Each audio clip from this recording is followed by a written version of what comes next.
Start video transmission. That's what it says. I've just read it. It usually comes up fast. Good evening, ladies and gentlemen. Welcome to another 42 Level 1. I'm one of your hosts, Alice Kennedy, and here with me as always, the former Twilight Princess of all games, the current Twilight Princess of YouTube, the former CEO of Xbox, the man of many names, but we just call him one, Andy.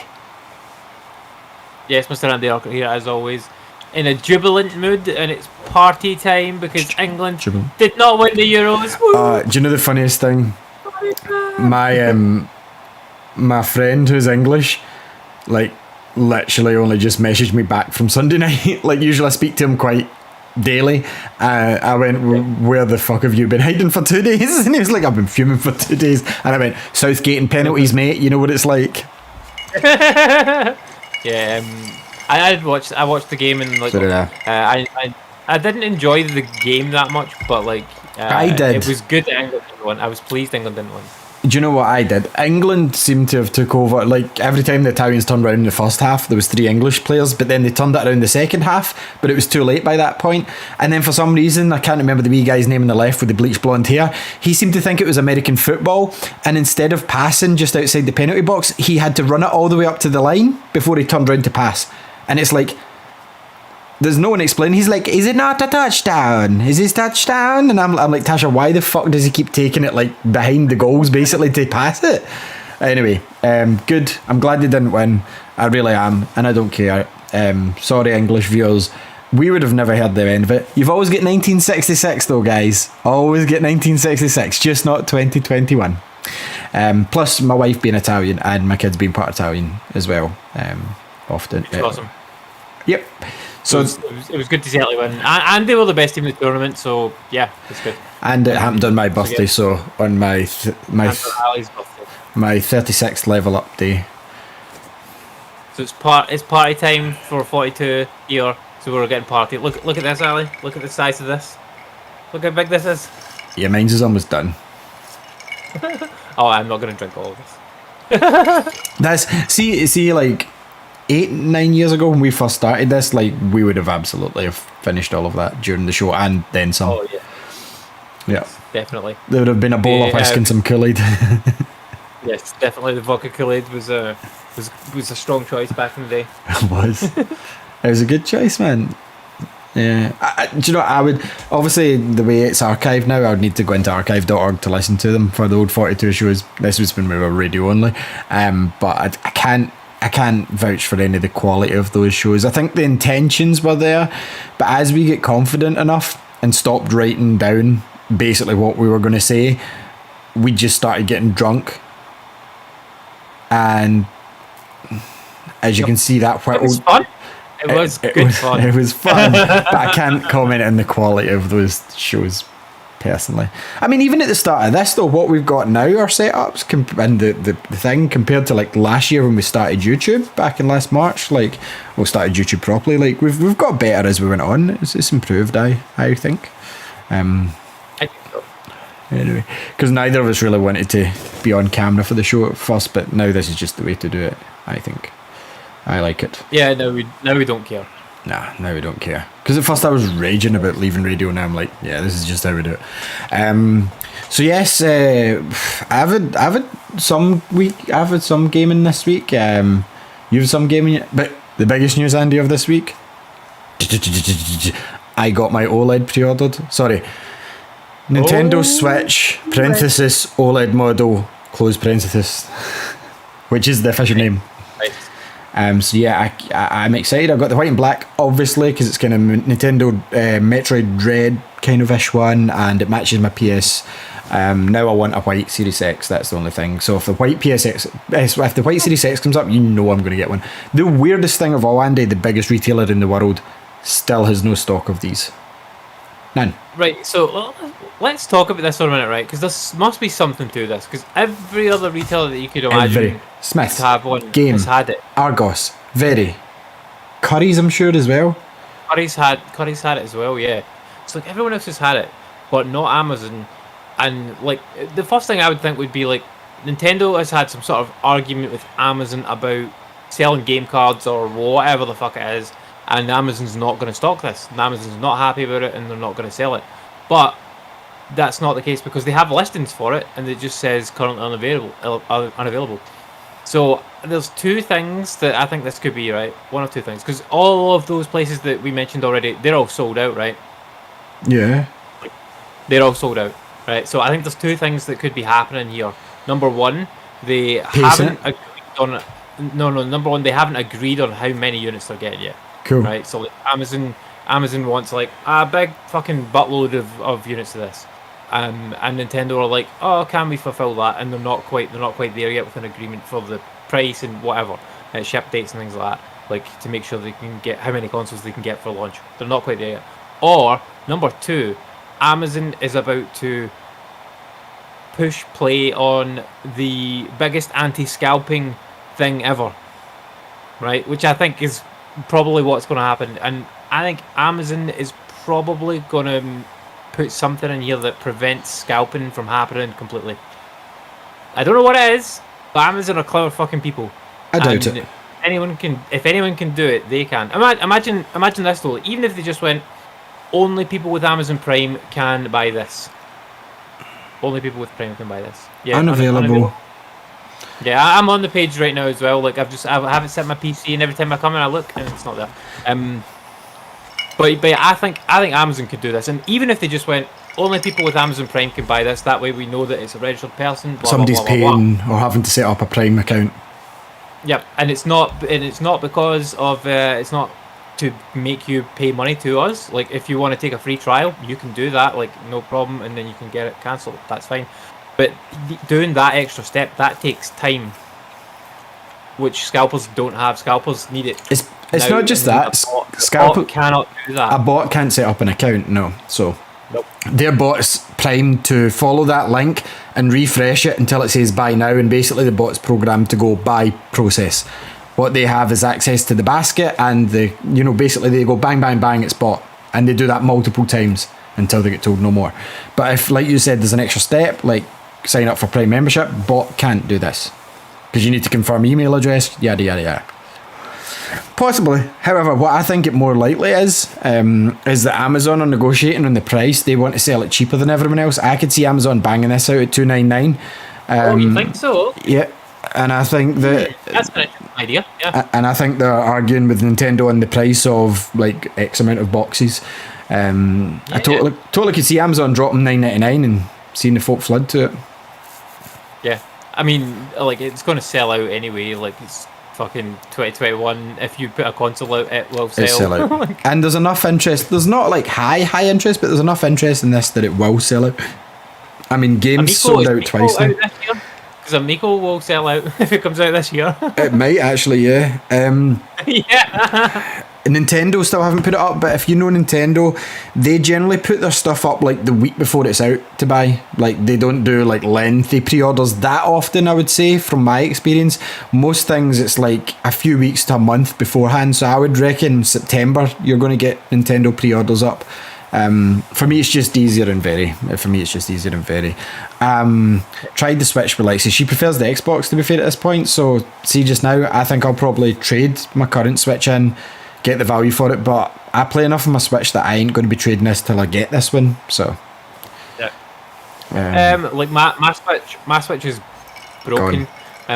Still works fine, but like it's not in a sellable condition, I wouldn't say, because it has like the left Joy-Con has drift and it doesn't connect if you're more than like this far away from the wireless, and it's also got cracks in it. Remember the plastic cracked in the original model? Yep. Plastic corners that some people had, and mine was unfortunate to have that. But it, like, mine did get dropped from a reasonable height by the Wii one. It jumped out the dock and it got a bad scratch and shit on it. So she dropped it when she unboxed it. Oh well, yeah, but that was like this high off the ground and it was on a carpet, so that was fine. But we were playing with the controller plugged in to the console, and she like happened to pull it, and like the Switch jumped out. I've spoken that before. But yeah, and it got a bad scratch on it. But like, I mean, it still plays absolutely fine. There's no issues with it there. And I don't use the Joy-Cons on it ever. I use the Hori split pad. So I will get this one, and she can have the other one for a docked console or remote, whatever she wants. Well, that's what I was going to say. Why don't you just keep your old Switch permadock now? Because you don't care if it fuses. Because then if you ever want to play stuff on the TV, you've got cloud saves. So boom. I mean, I'd probably like she's only got a Switch Lite, so I'd probably just like let her Give have her a it in docked room. one. Yeah, yeah. I literally will never use it on the dock. I don't have any interest in it. Like it's a handheld console. As I said, I do now and then take the notion, like, see if I'm sitting downstairs at night, and Tasha's in bed or something, I'll play a couple of things on the TV. That's why I said I'm like, what was it, 97%? Like, there is a 3% window where I will, but then I'll go, do you know what, I'll just put something to watch on the telly and I'll play my Switch handheld. That OLED screen is going to probably change it to almost 100% because, like, the clarity, it's going to be less draggy. Like, a lot of the, like, ghosting you get in Breath of the Wild will be eliminated due to the OLED screen. And for the people that don't know what I mean, I bought an original Vita, looked lovely. I bought the revised model, they done away with OLED, and some of those games had ghosting. And it's like, these didn't have ghosting before, and, like, it's because of the OLED screen. It's far better, clearer back. So the graphics will technically look better because of the screen that they've given us. If I'm more likely to do this, use the stand and play it at work like that with the stand at lunchtime. I'm more likely to do that now because previously, obviously, you sat it, you bump the table, your Switch is falling over. And my only other option is my charge pack, which is hefty to carry about and put in your bag. It's like twice the weight of the Switch. So it was handy when I went to Italy that year because it gave me like double my battery life, my launch model Switch, because it charges as it plays. But I mean, this thing's clumpy. Whereas now it's got, and Andy did say this, or I did, or one of us did, about the Surface flap should be on the next Switch. They gave us it. This is, I get why they've done it. Like, a lot of people are like, this is what the Switch should have been. If you remember Reggie, he said that they actually took a big risk on the Switch in the first place after the Wii U. So they weren't going to put everything into R&D, but now they can put a wee bit more tweaking into feedback. Obviously, the stand's a big one. The screen, I never had a big issue with the screen, I'll be honest there. I never had a big issue with the screen. But if you're giving me an OLED, that to me is the jump in a handheld between HD and 4K. In a handheld console, that's what the jump is. And I'm sure I said that the other week. The fact you're doubling the internal storage as well, great, because I've got a 128 Samsung memory stick in it, or a 256. That plus my console storage is almost full anyway. So once I do my transfer, you're giving me an extra 32 gigabyte. That's cool. And plus they're making bank on this, man. Like, they're not having like, see, at this stage in their life, me and you predicted they would have to drop the Nintendo Switch price, right? What they've actually done is added to the price, and the components are probably cheaper at this point. So they're actually making even more off of the same model technically, because inside there's no difference.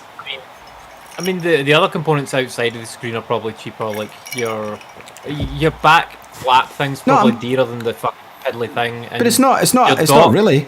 It's just a hinge on the plastic. Probably, I've seen custom Switches that did that. Yeah, I don't know. I think it's probably cost about the same, but they're selling it for more, so they're making more profit. I disagree simply because of the fact that they're using the same NVIDIA Tegra chip. It's went down in price since it came out. Plus, most of the components inside internally cheaper. I like the box. I like the box. It's like quality. This, and they've made. Like vertical box. I'm like, oh, okay. I like that. It's nice. And they've made the dock. It's got more vents because a lot of folk get overheated. I've heard of people's original launch model Switches fusing into the dock. A year after it came out, maybe 2 years after it came out, I was at my old work, and a guy brought one to trade, and the Switch was curved. It was bananaed, and he says, I'm just getting rid of it. And he said that basically he's a Switch gamer only, a Nintendo gamer only, sorry. So it was his main console, and he kept it docked from day one. He said he didn't have it handheld, and it bananaed the Switch. This one's got extra vents. Spawnwave, I've seen theorising on like a plastic sort of like groove where it could be removed for extra slots for a potential future model, because, and I agree, and this is me looking at the DS system, which was the last big successful handheld. This isn't the last Switch revision we're seeing. This isn't the last. I think you're right, yeah. Like, I think we won't see another big revision for at least 2 years. 100%, we won't see another for 2 years. But I like, look at the DS with the DS Lite, which was basically, this is the DS Lite, if you will. I know we got the Switch Lite, but this is the DS Lite. Then they got the DSi, which No, it It's is. not DSi. No, because I think the camera's coming down the line. I think they're going to put a You camera. don't need a camera. Pointless. I think they're going to work in I think they're going to work in their online stuff for the next 2 years, and I think they're going to add a camera 2 years down the line so that you can. You think, right, so here's why they're not going to do that, because the Switch, as we've discussed, predominantly handheld console for both of us, and for probably most people that would be a streamer that would use this, right? So you're telling me that they want to put a fucking camera in this thing Yeah. for people to live stream it, so that everyone can look up people's noses? No one wants that. Nobody wants that. Obviously, it wouldn't look up the nose because it wouldn't be at the bottom of the screen. That's crazy. So No, but regardless of did where it it- is, it'll point upward. It's just going to point up, right up the nose. You're gonna not see true it up the English. nose. I don't play like Look this. it up, Abdul. I don't. Look it all Do up. you hold your Switch like this? I don't. I hold it like this. No one else does. Do you know how I hold it, Andy? This is how I play my Switch. Every damn time. Like, no one No. plays it like this.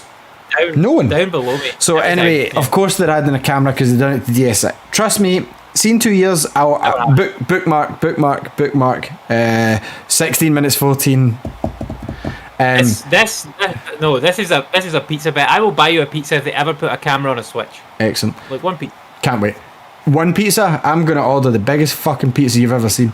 So like, yeah, I can't wait for my pizza because they're following this. I'll get back to the point. They're following the DSi route. So you had the DS, the DS Lite, DSi, DSXL. Is there another one before the 3DS? No, there wasn't. No. That's 4, right? 4 iterations before the next gen, if you know what I mean, to the 3DS. 4. Yes, And then the 3DS was technically still the same ecosystem. So the equivalent to the 3DS would then be your Switch 4K because it's the same, but some games might only work on it because it's. Well, Listen to my mean- point. Shh. So the 3DS was. Getting 8. Listen. What? You're not getting 8. I'll give you 4. For what? 4 consoles. The DS I never said fam- 8. I never DS said. only 4. Listen. Yeah, but if you 4, I've like got DS, 3DS. No. 8. I said 1. I said 1 here. Look and listen. Right? Zip. Let's lock it. Zip. So there's the 4 DS systems, right? And then it moved on to 3DS, right? So after 4 revisions, it moved on to next gen, but it still played all the old games. So I think at that point, that's your 4K Switch, right? That's an equivalent 4 revisions, and then it's the 4K Switch with a better chip. So it still plays all the. Okay. You know, it still plays all the older games, but it's got its own 3DS or 4K Switch, 4KS, if you will, which should be the name for it. I'm just saying, 4K. Nintendo. 4KS should be the name for it. So 4K handheld, like it seems out of this world right now, right?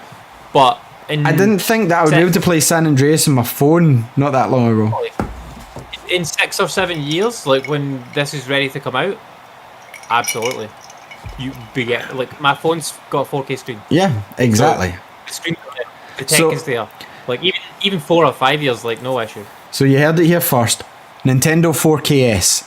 It's the 4K Switch. That's what it stands for. Right? Name I don't like. I love it. And Nintendo will definitely do it. Nintendo Definitely do will it. love it because they had 3DS, which means the 3 dual screen, because it's standard Nintendo dual screen, so they done 3DS. This can be the 4KS, 4K Switch. 4KS, they're doing it. It's better than new Switch U. So the 4KS will come out. So this, in my maths, right, I'm not counting the Switch Lite, but even if you did, we're still only at 3 divisions. 2 divisions. So we've got another 1 to go in 2 years' time, which will then carry another 2 years. So I reckon that we've got another 5 years of the standard Switch. 5 years. 5 years. 5 years is maybe too much. Nope. You're wrong. To carry that thing up against a prime time PS5 and Couple of questions here for you, Andy. I'll go back to the shareholder meeting. Go ahead. question. You're releasing an OLED screen version of the Switch, yeah? I believe. Correct. Yes. Cool. Yes. It is. Are the internals any different from the launch model per se? There's a bigger hard drive, 64 gigabyte hard drive. Excellent. So is it going to play specific games, and is it going to increase the graphical capabilities of said Switch? No. Okay. How many years is it since the Switch launched? Are we on 4 years? It is around 4 years. 4 years, yeah. And you think now's the time to give us a better screen and nothing else? Better hard drive. Now's the time. This will sell like fuck. This will sell like fuck. Do not worry. Great. So my stocks are going to the moon as always.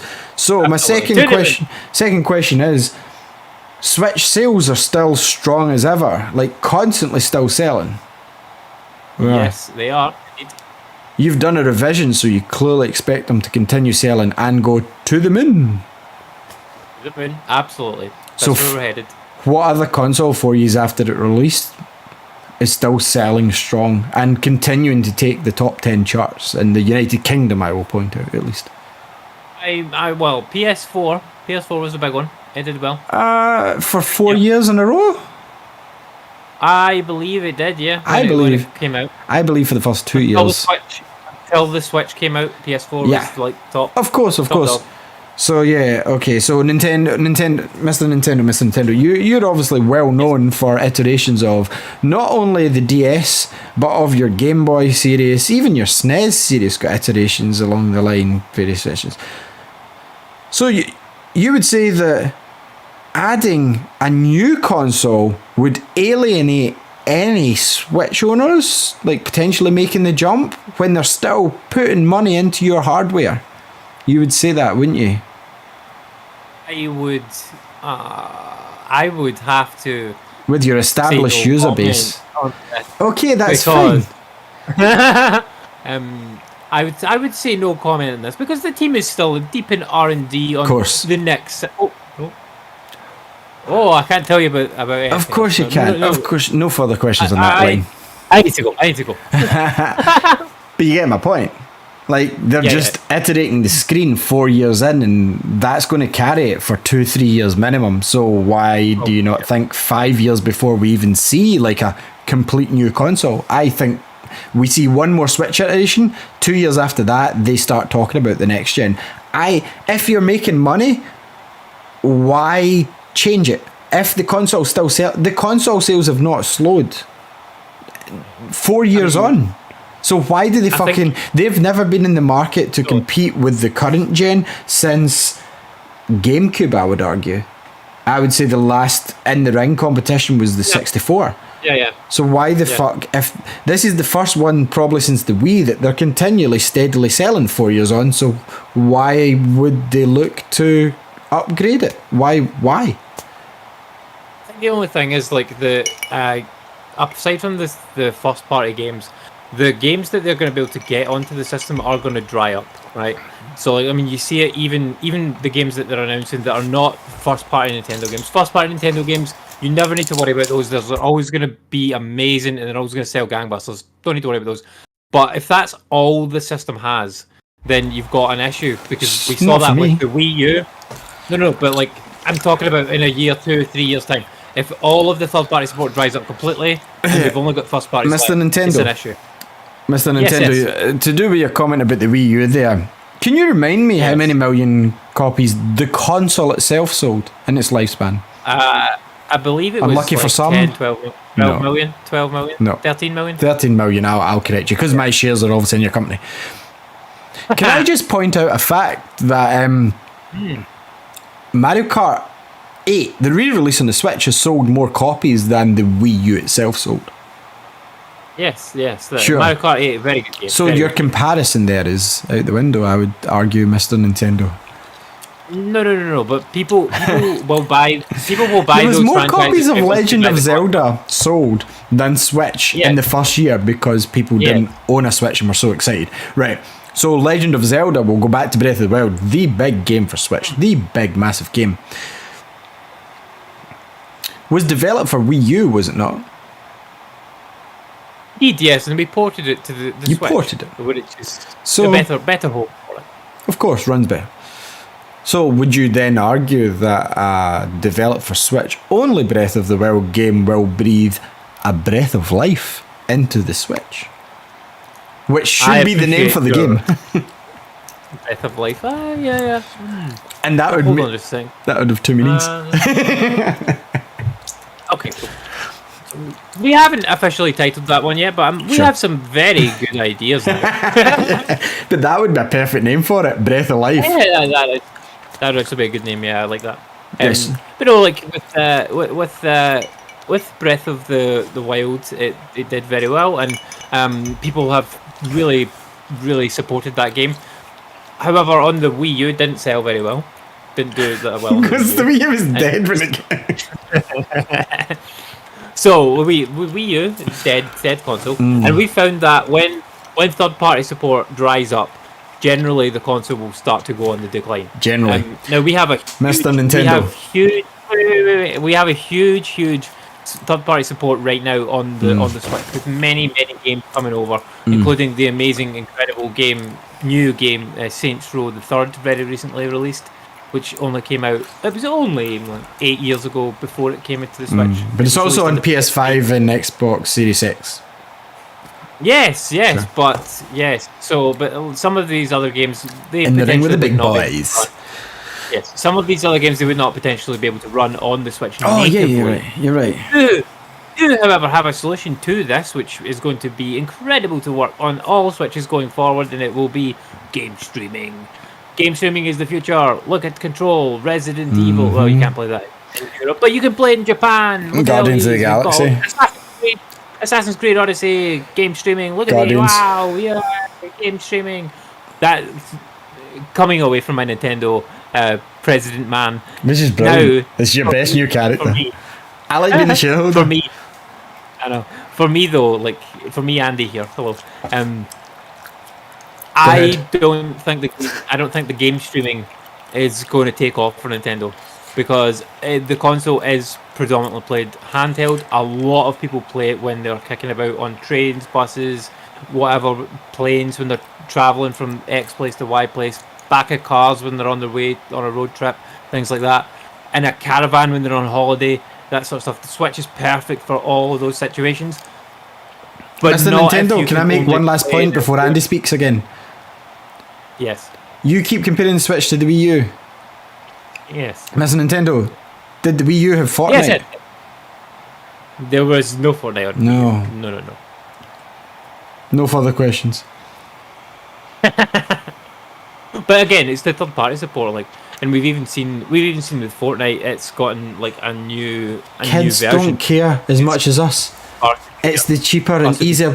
You can't lift your Series X and attach a screen to it and walk about with it. You can't take your Series X to play at lunchtime. You can't take your Series X in the back of the car. You can't take your Series X camping with your mum. You can't take your Series Yeah. X all the time round to your pals.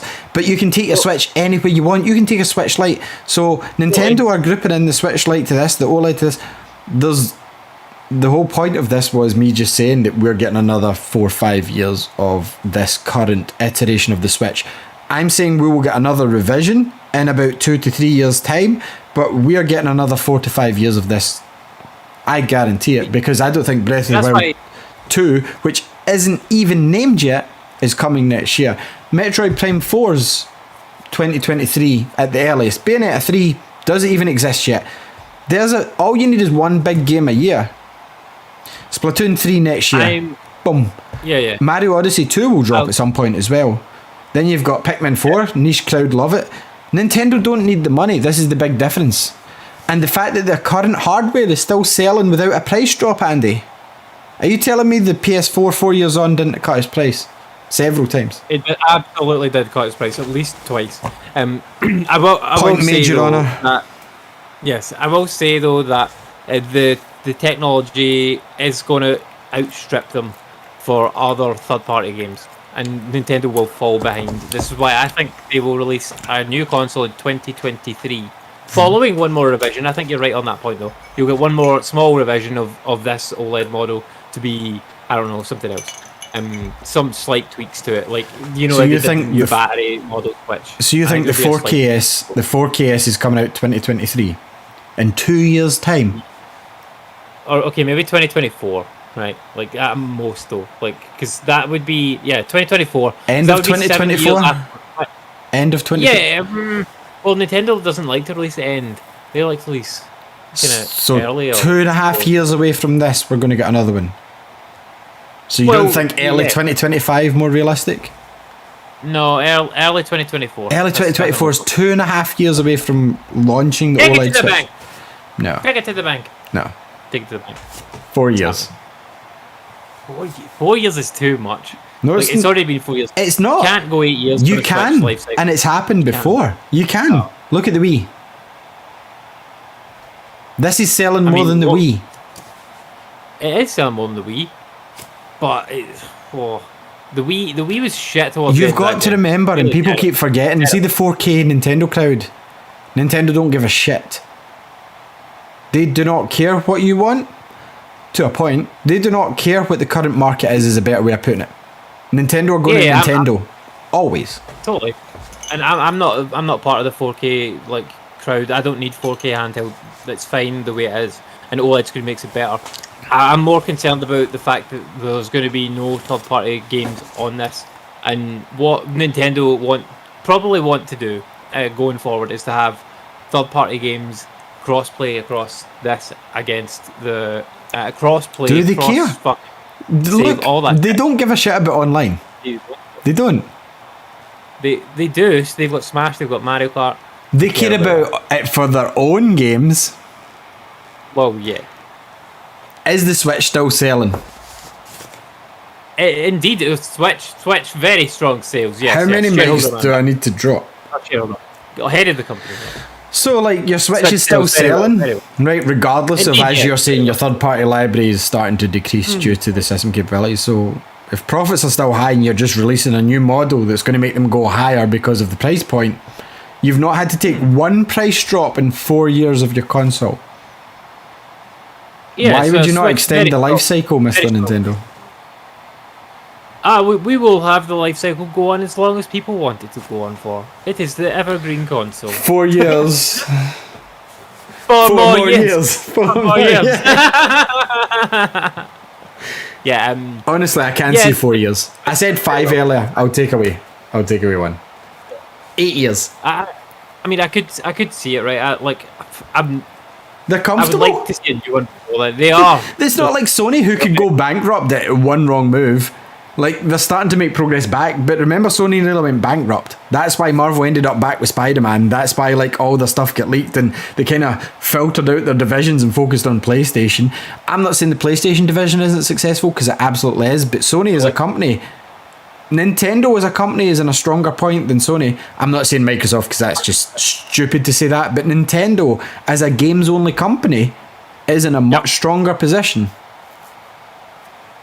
100%. Yep. Nintendo is massive. Like, I mean, it goes in order of like your monetary value worldwide. It probably goes Microsoft, Nintendo, Sony. Like, and look at Nintendo. Nintendo's fucking sitting opening up theme parks and shit. Sony's not touching that. Like, they're still recovering from making shit smartphones, and like their TV business Yeah. is like they make good. good TVs, right? But their business is not doing well, and they're still recovering from bad deals made on laptops. Yeah. Really bad deals on laptops. Yep, the viral. Tablet, I go through all that business. You don't see Sony tablets anymore. Like, they don't make them. Sony phones are still there. They don't sell well. Nobody buys them anymore.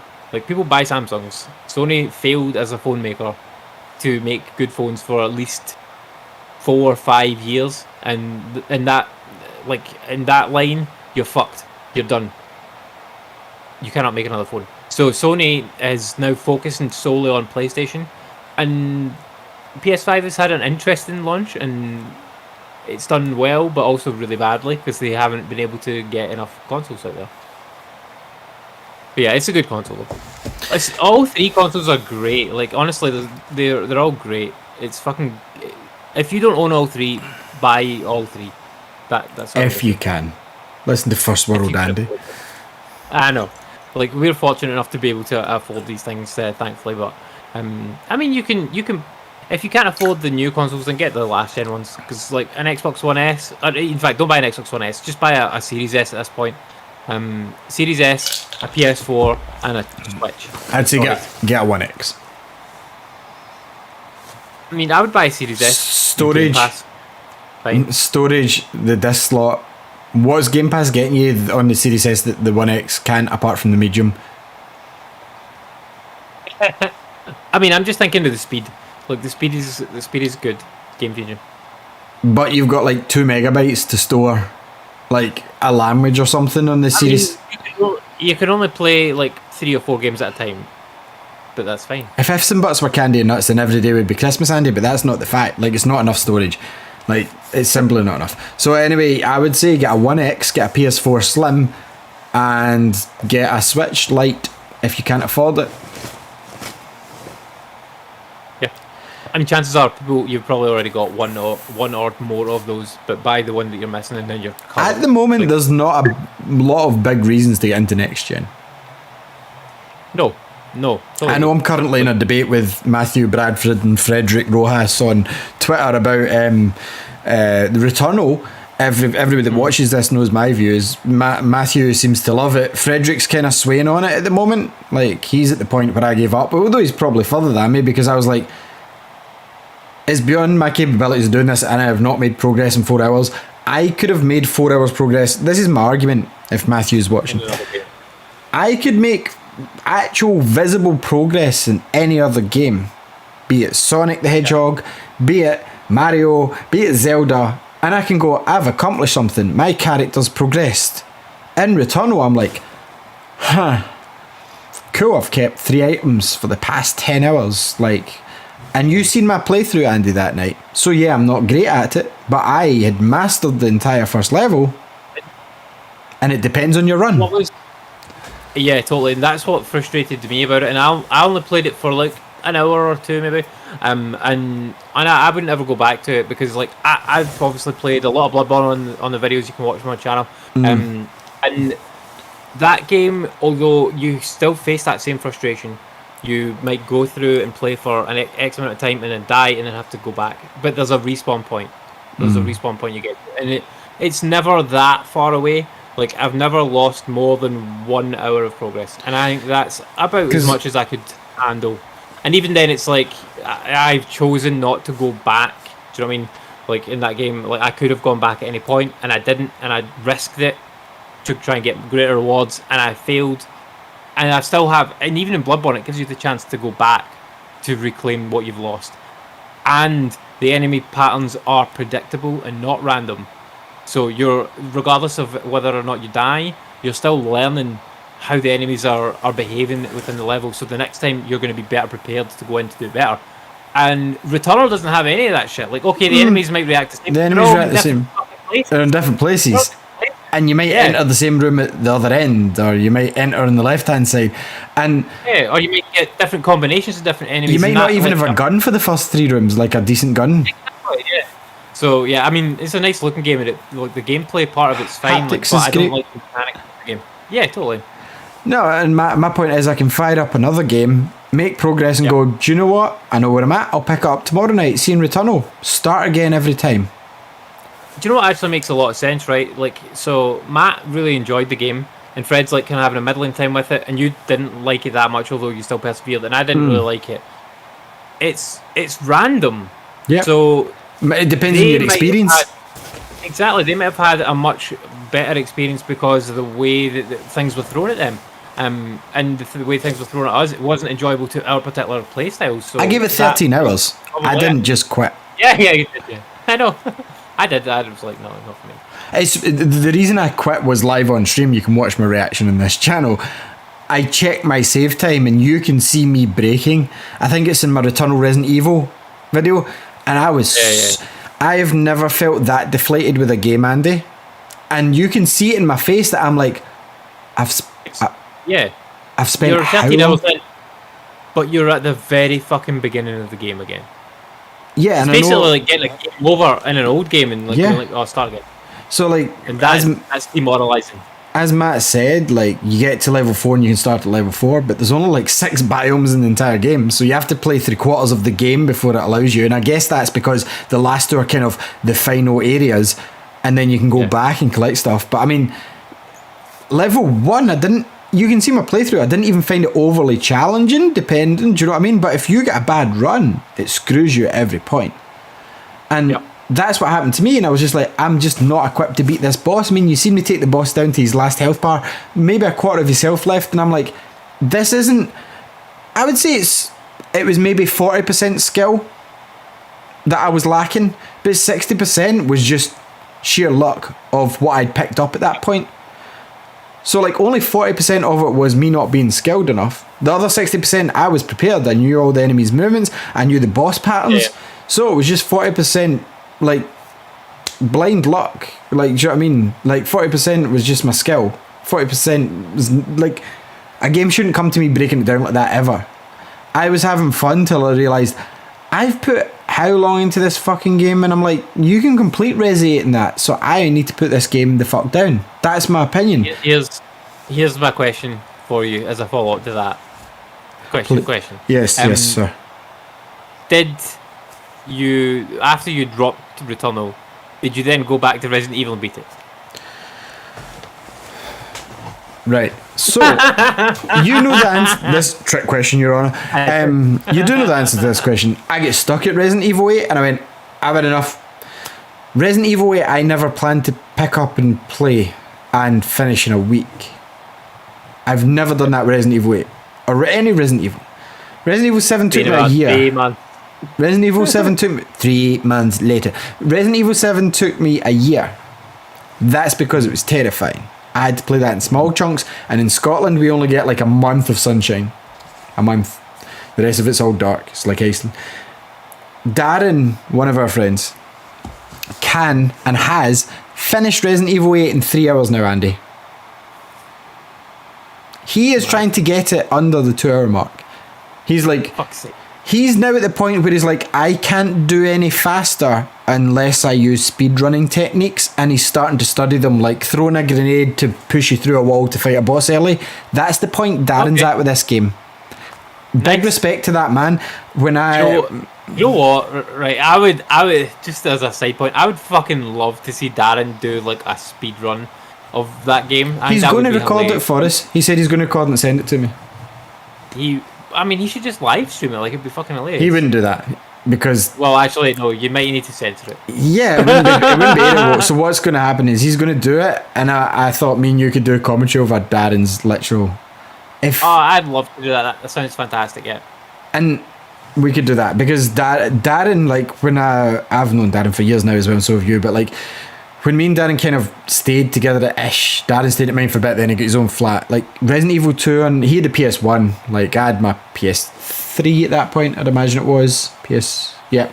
He had his PS1 or PS2, and like he beasted Resident Evil 2 like over and over and over. He had the tofu, which means like finishing it with a knife only, he's finished Resident Evil 8 with a knife only, 3 hours, 2 hours, blah blah. Darren is the Resident Evil captain. That's what that man is. And he's like, hurry up and finish it because I want to discuss the ending. And I'm like, mate, I love Resident Evil, like it's one of my favourite franchises, but these aren't games I rush. Like I will buy games, delete them from my system because you don't understand what it's like having a PS5 and be like, I can't reinstall it at this stage. So like Ratchet, you made a comment the other night, and we'll get into it because we obviously still got to talk about what we're playing. You were like, you hate Ratchet. I don't. I'm just not in a Ratchet mood, but I'm still further than you, and you still didn't finish it in a week like you said you would. But Ratchet is amazing. Like I really like it, and I can't wait to talk about the performance mode versus the visual mode with you later on. But that game's incredible looking. It's a visual showpiece for your PlayStation. See if you have somebody around to what's the PS5 like. You fire on Ratchet for the graphics, you fire on Returnal for the haptics, and you fire on Call of Duty for the fucking adaptive triggers. That's what I would recommend to show off that. And then after they've had 5 minutes in each of those games, and you agree, Andy, you sit them in Astrobot and go finish it. Yeah.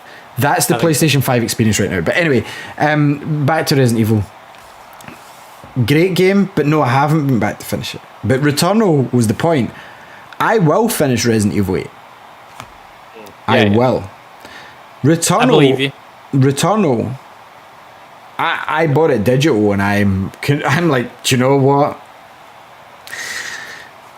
I have previously bought 2 packets of cigarettes for myself and 3 packets of cigarettes for friends before, and a round of drinks, which cost £70, and I'll never see that again either. That's the way I see it. On payday, before I've done it easily when I was chef, and I'd be like, there you go, there you go, there you go. 40 fags that day, round of drinks each, job done. I mean, I've bought more than £70 in chocolate in my life. I'll never see it again. but you enjoyed the chocolate. What did you get out of your £70 for Returnal? Fuck all. You got 13 hours of I got not really. nothing. Like, I didn't feel gratified. There was no gratification, and people are like, oh, I know Matt was joking earlier when he said get good, but it wasn't. You obviously, I don't think I'm probably as skilled as Matt and Fred, but they're from a different generation of gamers than us. They were pre-cartridge gamers, as I like to call those guys. So they had like more of these arcade skills, whereas I don't. I'm not a big arcade fan. My first game was like Sonic. Do you know what I mean? Sonic the Hedgehog on the Master System, 1990. But Yes. this, like, it wasn't fun. Like, the reason I checked my time was like I was getting pissed off with it. Games are meant to be fun, apart from Red Dead Redemption 2, Last of Us 2. Last of Us 2. Yeah. Do you know, but this sort of game doesn't have an in-depth story like Last of Us 2 that kind of offsets it. This is kind of... They need to be either fun, one of two things. They need to be either fun or they need to be really engaging. And if you don't have either of those two things, no point. Go away. Like, I'm stuck at Resident Evil 8, but it's fun and I love the story. Like, Resident Evil's been a journey from like 1997, I think the first one came out. 98 maybe over here. There's been a journey. Maybe it was earlier because it came out in the Saturn. Maybe 96, 95, something like that. 95 Yeah, maybe. 95, but about then, I remember being scared of the 97. cover, and then when I finally got to play through it, I loved it.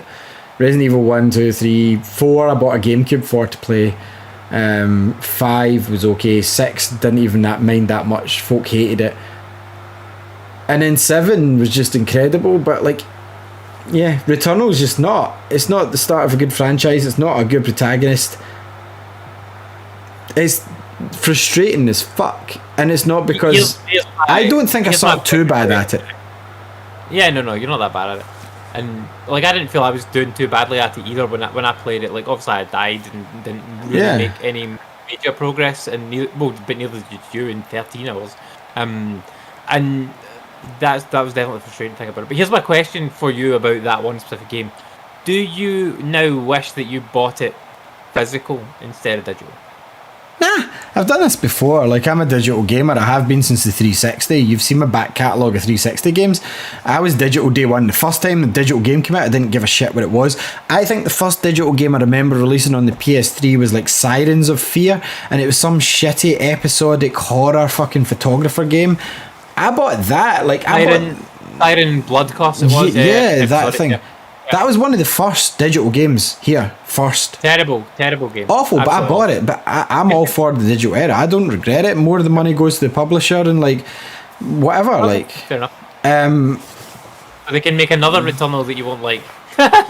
Yeah, but like the only way that that's changing just now is I'm realising that Lexi is coming to the age where she is going to eventually. The Switch is going to be the console she wants, whether she's playing it now or not. She's not going to turn around and go, "Daddy, get my PlayStation."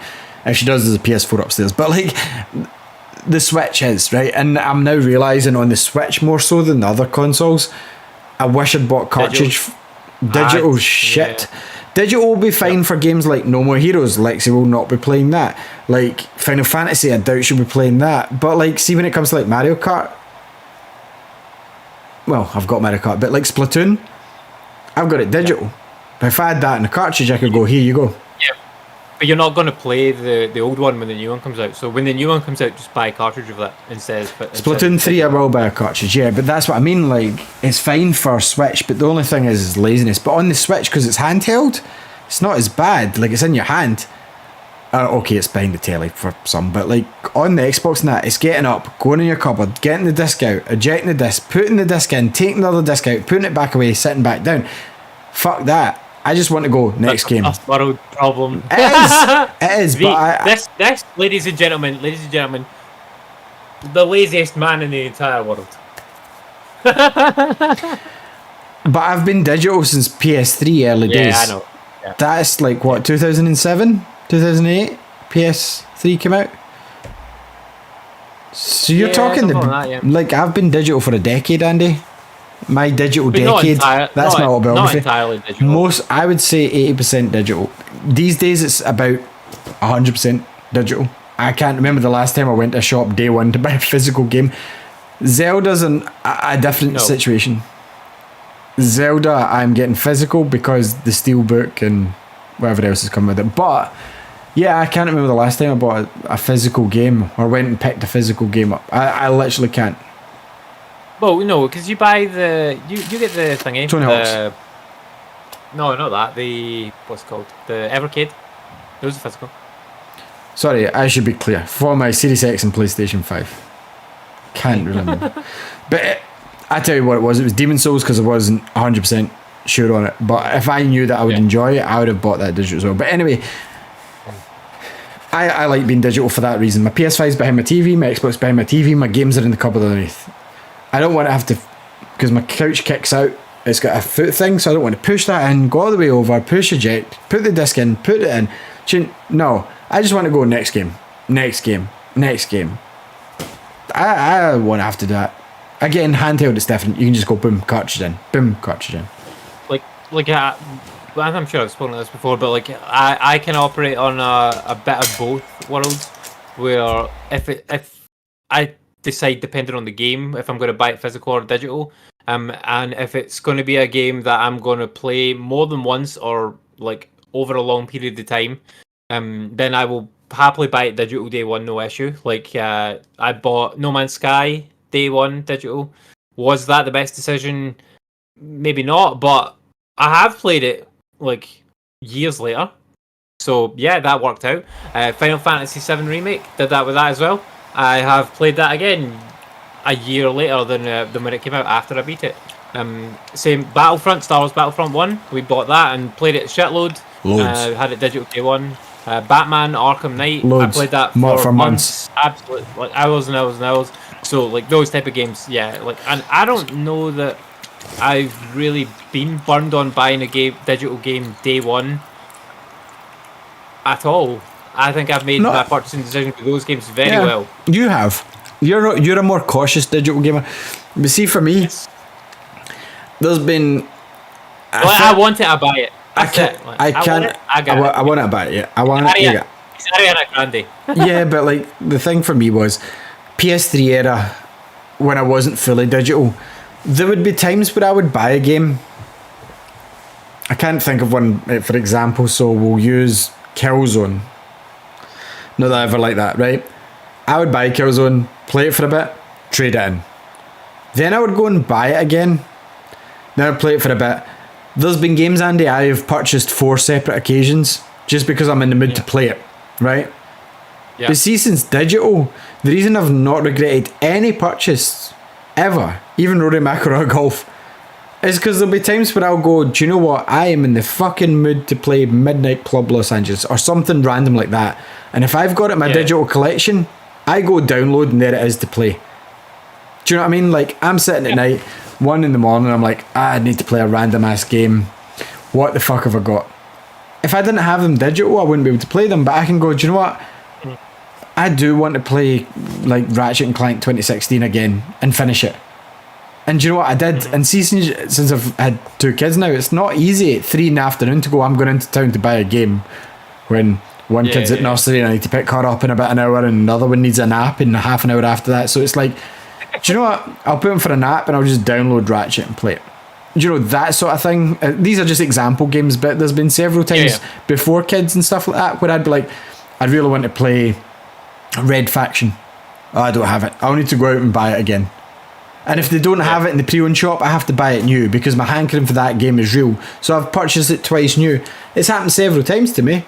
And now that it's digital, it's like, well, I've bought it once, it's mine for life, quote unquote. If it's Xbox, it's for life. PlayStation is questionable. But like, you know, the games are there. So like, And with Xbox, like, if I want to play Dead Space right now, I can go and download it or buy it. I've got it on Game Pass anyway, but say I had it digital, I could go and download it.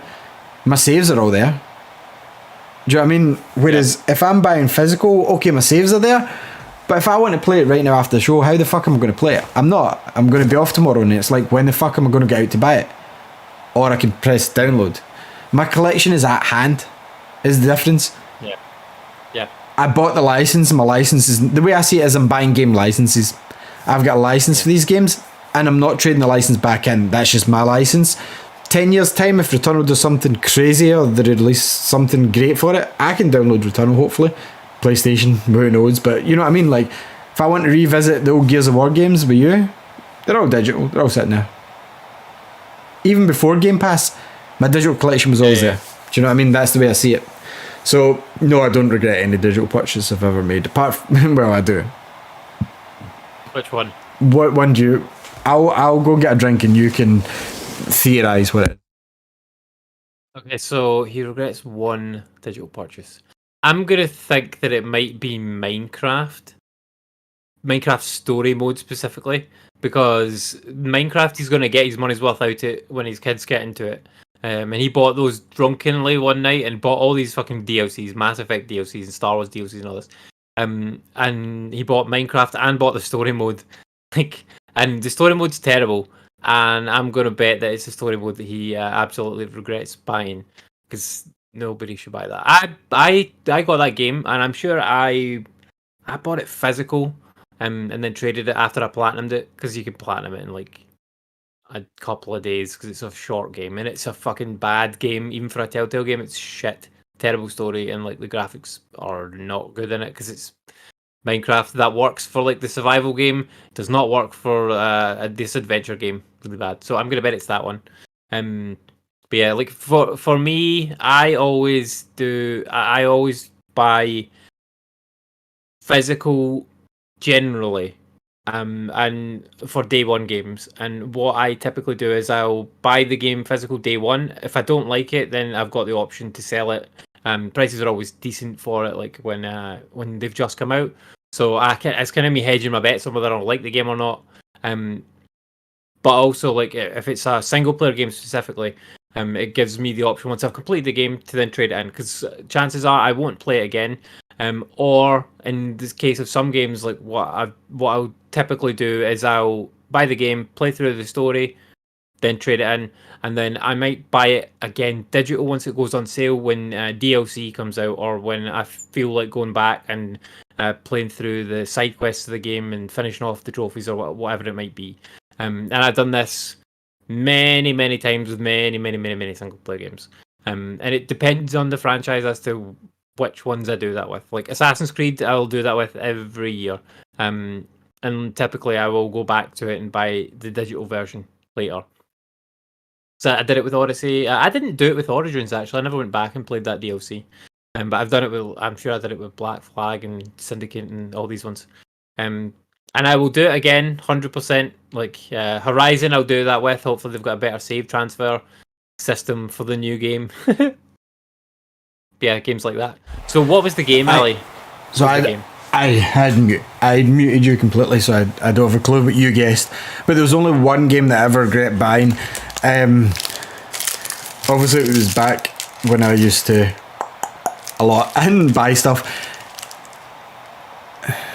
So it's two part, but I don't regret one bit of it because I'll get use out of it eventually. But it was the night when I get drunk and bought Minecraft. Like I fucking, but like Lexi will play Minecraft eventually. But see this the fucking the Telltale one. Yeah, pointless. What did you guess? This is exactly what I said. I said Minecraft story mode. He doesn't regret buying Minecraft because Lexi will play Minecraft. So you can rewind the tape and you'll see I said exactly that. Nah, yeah. You didn't say that, did you? I fucking promise you that's exactly what I said. Brilliant. Yeah, that's the only one. Because I get drunk and bought, like, was it Star Wars? I think it was Star Wars. Yeah, Star Wars. I think it was Mass Effect. It was. Like skins or some shit as well, yeah. And I never played it. I think I built a house. Remember I showed you? it was like in here. It was just square, and I had a dog that I trapped inside for a day, and that was it. Yeah. Yeah. You will get your money's worth out of Minecraft eventually, so that's not a bad purchase. Because like Lexi will 100% guaranteed play that, and probably Leo as well. Yeah. Because Minecraft's always gonna be big, but yeah. That's funny. But I mean, physical games is something that that I don't collect them per se, but like I've been building small collections of things, and we've spoken about this before a little bit. Like where I collect Sonic games, and I also collect. I started collecting Sega Saturn games, which I immediately regret already. Huh. But that was probably out of the systems that I had, that plus the Mega Drive, those were my favourites. Like those two systems, I fucking loved those two systems growing up. For me, it was the Mega Drive and so Dreamcast. Dreamcast was my favourite Sega console. Yeah. Well, See, like I didn't like the Master Dreamcast that much. Master System. That was my favourite. But yeah, like Mega Drive and Saturn. So like Sonic kind of goes over both of those, and there's a bunch of Sonic games on the Mega Drive especially, and there's one or two on the Saturn. Although like Sonic Cars is the only one that's really good. There's actually there's three. Sonic R, Sonic Jam, and Flicky's Island is on it as well. Sonic 3D. I know, but like if I'm collecting, it's going to be all.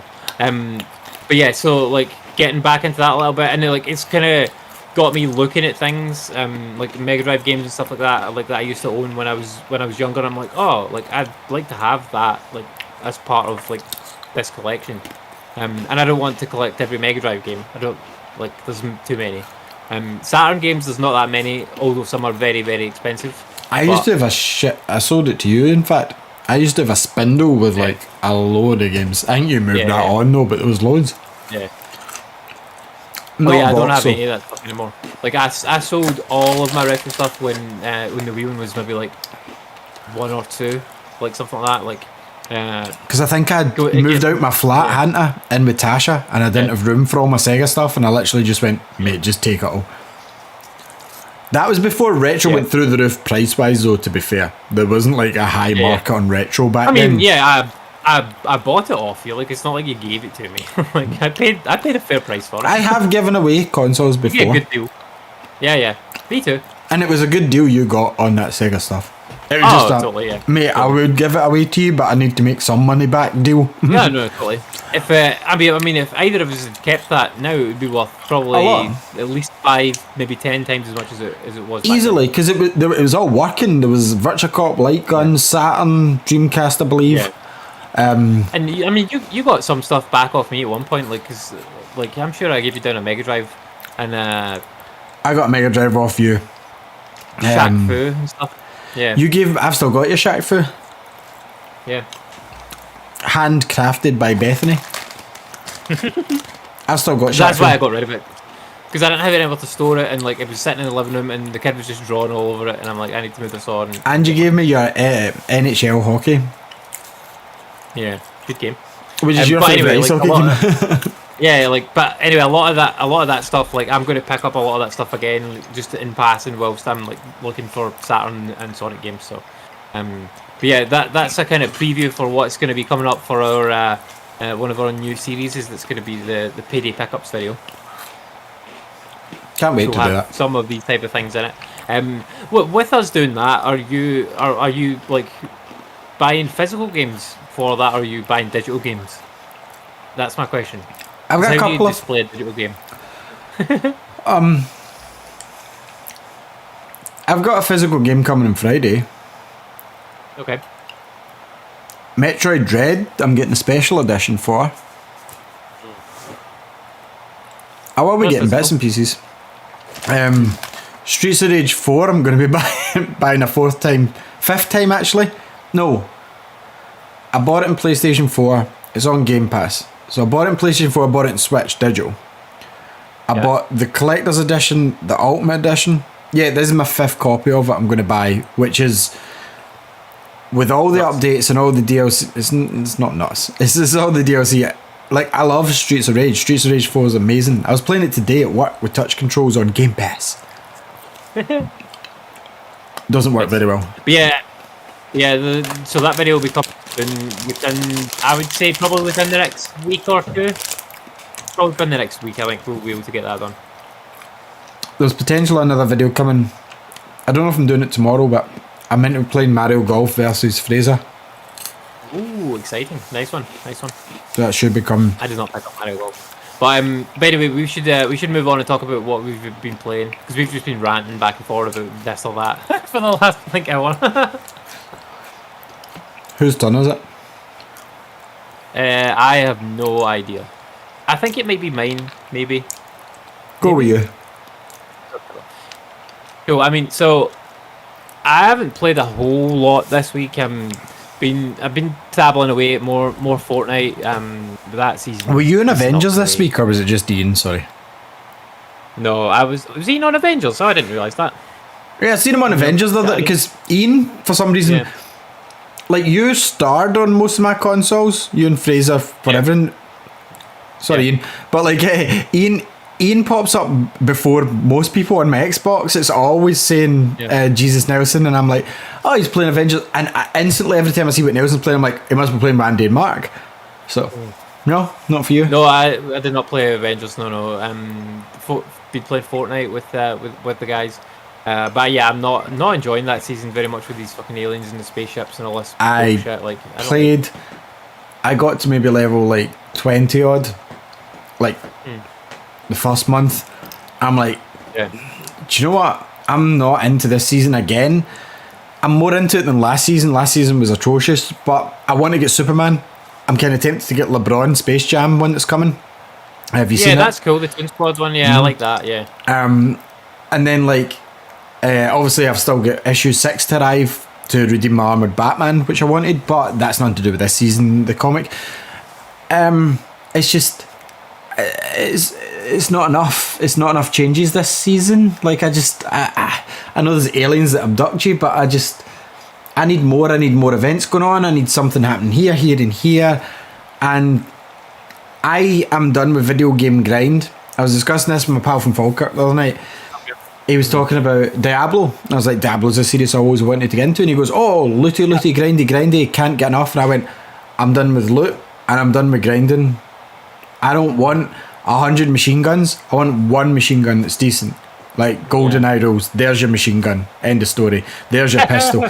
That's what I am now in the mood for. I said to Frederick earlier on, Mr. Frederick Rojas, I'm kind of in a PS2 phase just now where it's like, I don't want live service. I don't want complicated stuff. I want a game, a story, and an ending. Like I won't go into what I've been playing, but the games I've been playing are kind of alongside that era. And Fortnite is great. I just don't want to play it just now. Totally. Yeah. Like I think you're 100% right. Playing Fortnite solo, is a grind. 100%. Like it's.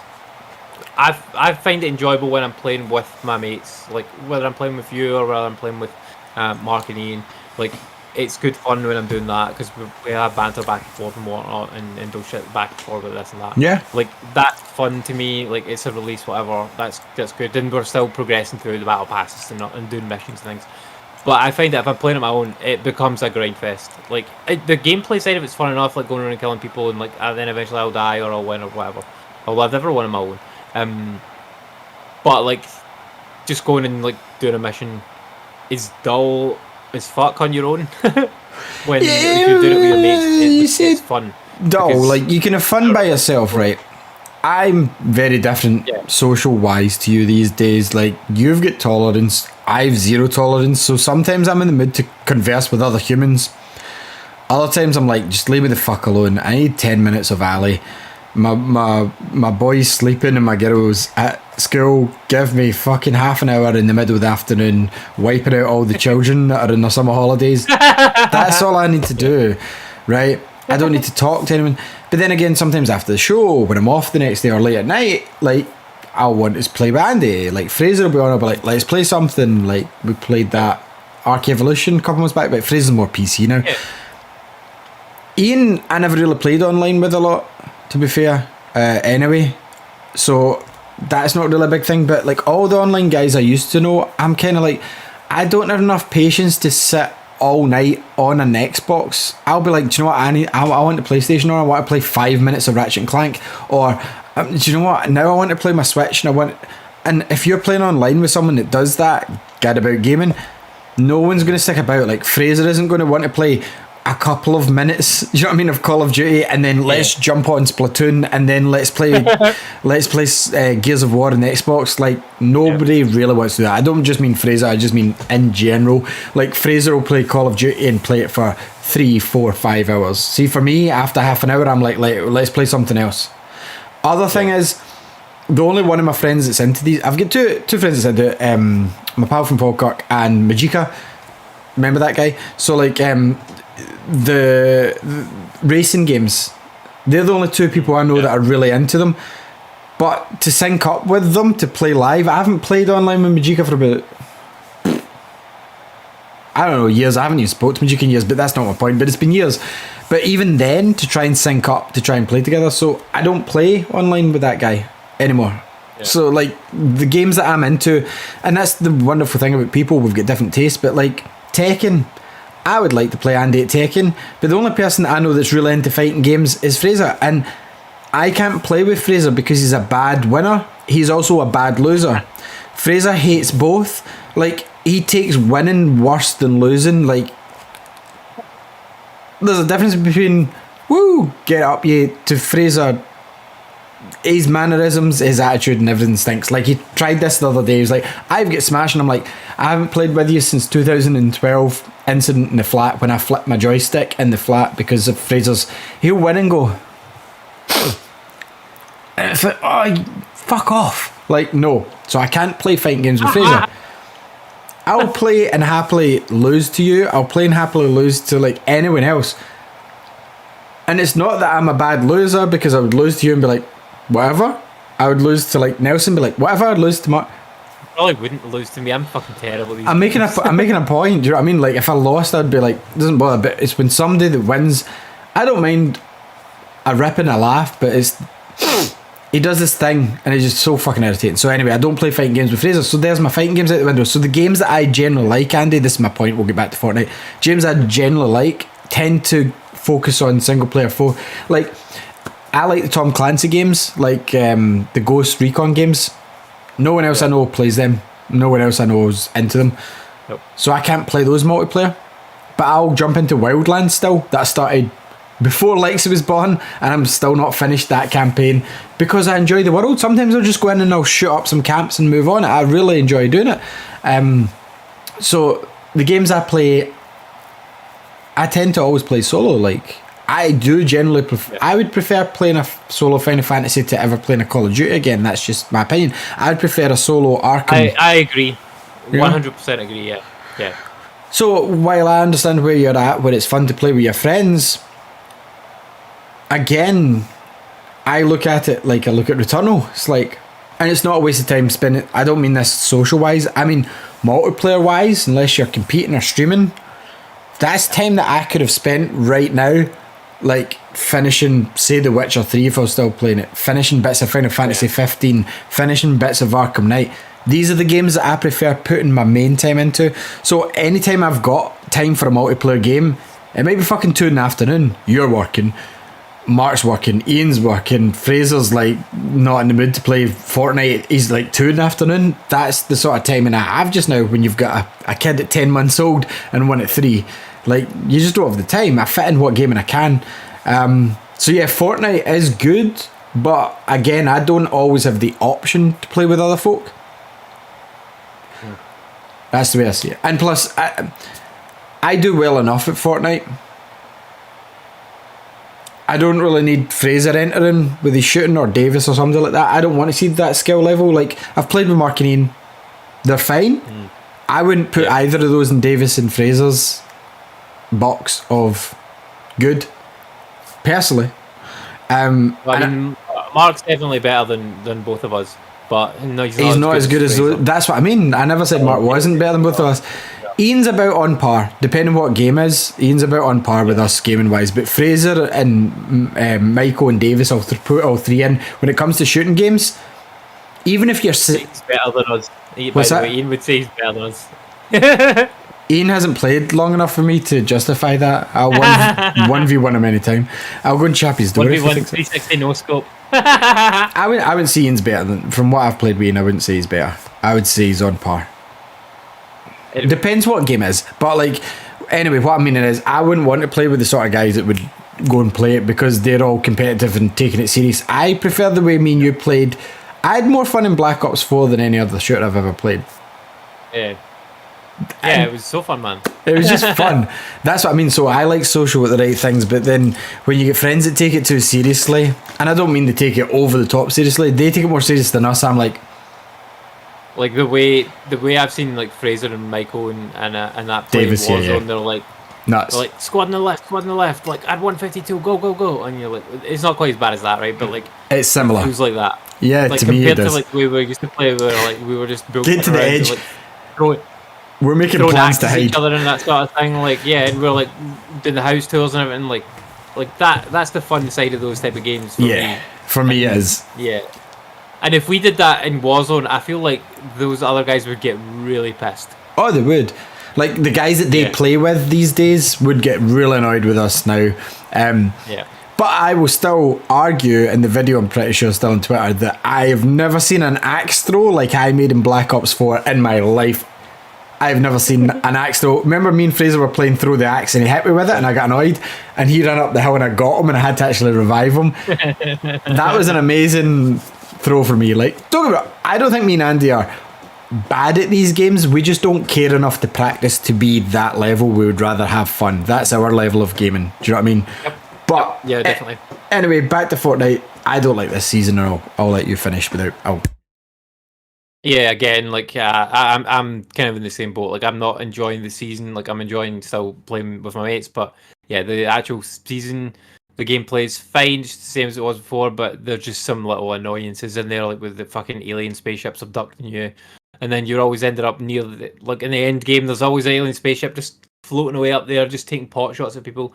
And it takes fucking ages to shoot it down, and then when it falls down, then you've got no bullets, and you're at a disadvantage to the people that are coming out the spaceship because they've still got whatever bullets they've got because they've been sitting firing the fucking spaceship down at you. So yeah, like stuff like that. It makes the game harder, and I hope they get rid of those alien nonsenses soon. I really enjoyed the Marvel stuff. I thought the Marvel stuff was great, the way they integrated that, and like I wish they'd done even more. And they'll do bigger and better things in the future, though. Like this is like a kind of. I think it's this season and the last season have been kind of in between ones. And it feels like they're doing there's something big going to be coming in a season or two. I think something really big and fucking amazing. The Matrix crossover would be cool when the Matrix movie comes out. Like that. Would be cool. Space Jam's quote unquote a bigger movie when you consider the merchandise for kids. So no, they're not making a big deal about Space Jam. No, totally, but I mean more like they could do like a whole world big crossover type thing where you're entering the Matrix and doing all this weird stuff. You could do it for Space Jam's not like yeah, it is because in Space Jam they've got Batman, they've got the Flintstones, it's a basketball movie. It's a basketball movie. They've got the entire Warner Brothers properties there, so they've got like It the Clown, they've got the Flintstones. Like honestly, like I don't agree. Matrix 4 could be awful. The Matrix is one good film. I'm looking forward to the Space Jam movie. Like I think it's going to be great. It's out on Friday. So, yeah. Will you go and see it at the cinema? No, I'm not going to cinema for years. Honestly, I'm not. But yeah, anyway, moving on from Fortnite. Aside from that, the other kind of big thing that I played was I picked up Ratchet and Clank. Ratchet and Clank, what was called Rift Apart on the PS5. So I picked this up. This one will be featured in the Payday pickups video that we do because I did pick it up on Payday. And so I let Bethany start playing this first, right? And like I'll give you her perspective on it, and then I'll give you mine. So I let her try it first because she was excited to play it, and I let her play this game at Midnight Alley because I was on playing one night with Mark and Ian, and I went up to say night night to her, and she was like, "Oh, Dad's like, see how you bought that Ratchet and Clank game? Can we play it?" And I was like, "You can play it tomorrow. That's fine, yeah." Like when I get home from work, she's like, "Oh, but I'm going on holiday. Like I don't know if I'll be." And I'm like, okay. Like she's like, "Can we not go and play it now? I don't have school tomorrow, and this is like midnight." And I'm like, "Go ask your mum," because like me, I'm like, "Yeah, I don't care. That's fine. Like you don't have to get up for early for anything tomorrow." She's like, okay. She went and asked her mum, and her mum was like, you can play for half an hour. She was like, yeah, let's go. So we went down and we played for an hour and a half. Nice. And yeah, she really liked it. She did put it on the easiest difficulty because I gave her the option. I'm like, look, put it whatever difficulty you want to. I said to her, like, don't put it on normal because it might be a bit hard for you. Put it on like easy or like the easiest. And she's like, oh, I'll put it on this one. No one can kill me. And I'm like, okay, that's fine. So she put it on the easiest difficulty and she was playing through it. She was really enjoying it, like playing the gameplay and that. And she was enjoying the story and the characters as well, which is awesome. We did watch the Ratchet and Clank movie a good few years ago now. Like, would have been probably when it came out. When did that movie come out? 2016 maybe. So maybe like 5 years, because it came out at the same time as the game. Yeah. 2016, so maybe, 2015. yeah. So maybe like 5 years ago we watched that movie, and like she probably doesn't really remember it. She remembers that she's seen it, but she probably doesn't really remember anything about it particularly. But she engaged with the characters straight away, like Ratchet and Clank and Rivet when you get to meet her as kind well. of She thought the back. It is kind of a jumping on point. Like I said when I was talking about it a couple weeks back, the Ratchet and Clank remake of the first game was kind of a reboot of the series as well, so that could be seen as the first game in this series, because even though it has nods to things that have happened before, you can play Ratchet and Clank 1, like I said, 2016 version, and then pick up this one and they start as if they've just not done anything for a while. And then it kicks on and it kind of goes into a Hall of Fame. And even if you've only played that one game, you can just assume all these other achievements are things they've done in between that game and this game, because it's been like 4 or 5 years. So instead of playing the 12, 13 games in the back catalogue, start with 2016, move on to this. So I think they've done an absolutely great job. And this is coming from someone that would never jump into like number 3, 4 of a franchise without going back to the first, as you know. So I think they've done a good job there. I mean, I would go even further than that. I would say that you don't actually have had to have played any of the games before, even the 2016 one. Like, sure, play the 2016 one first, but like you don't have to. Like, if you want to play the new hotness, like this is it, and you can jump straight in, no issue. You don't need any backstory at all for what's going on. It's very clear what is going on from the beginning of the game. There's no back reading or backstory really required, I would say.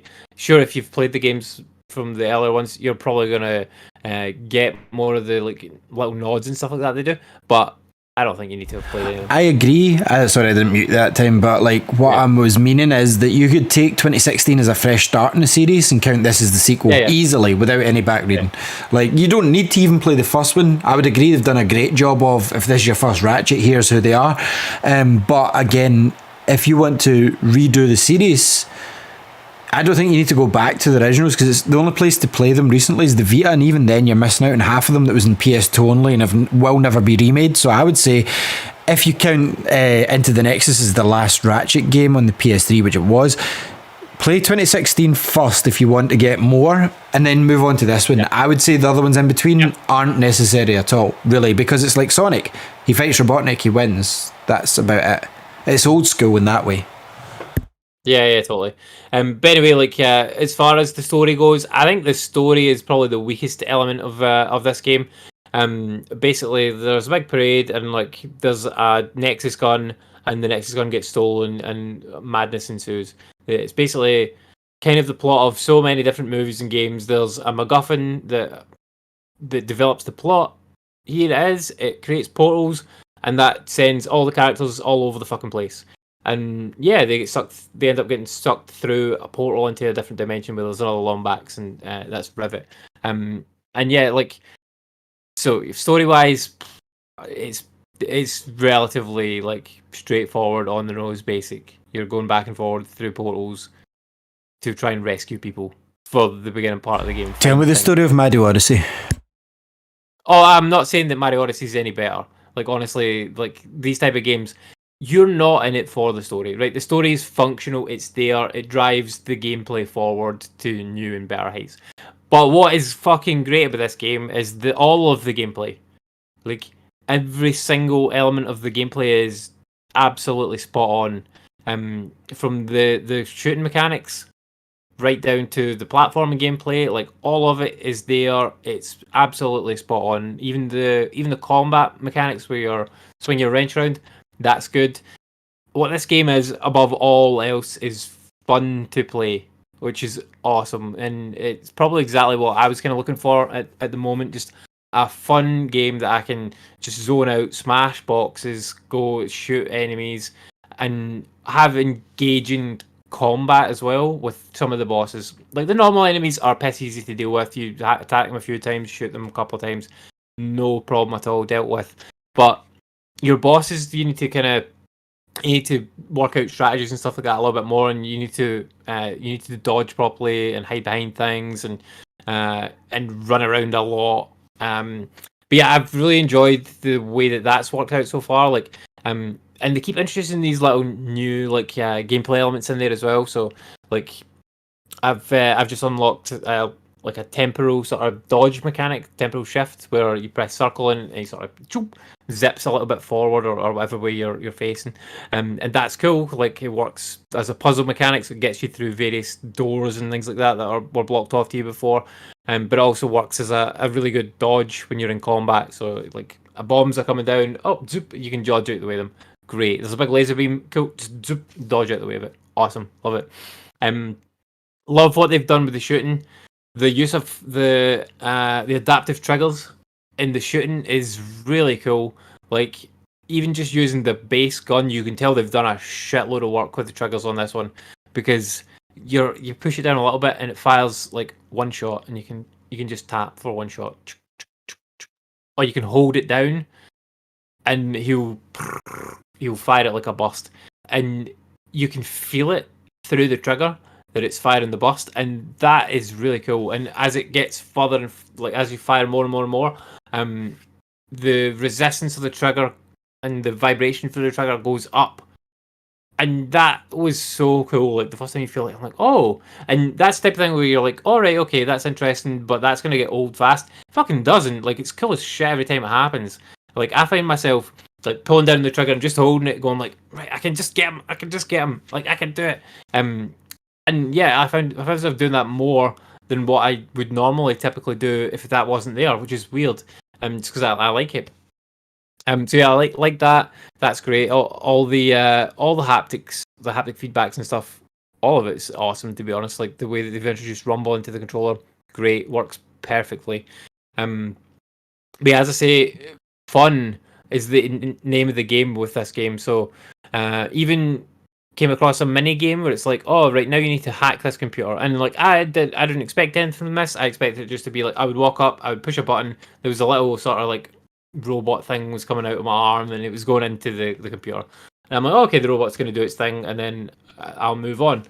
But no, they give you a little mini game in there, and I'm like, oh fuck, a mini game, this is going to be terrible. Fun as fuck, absolutely fun as fuck, loved it. Probably my favorite moment in the game so far.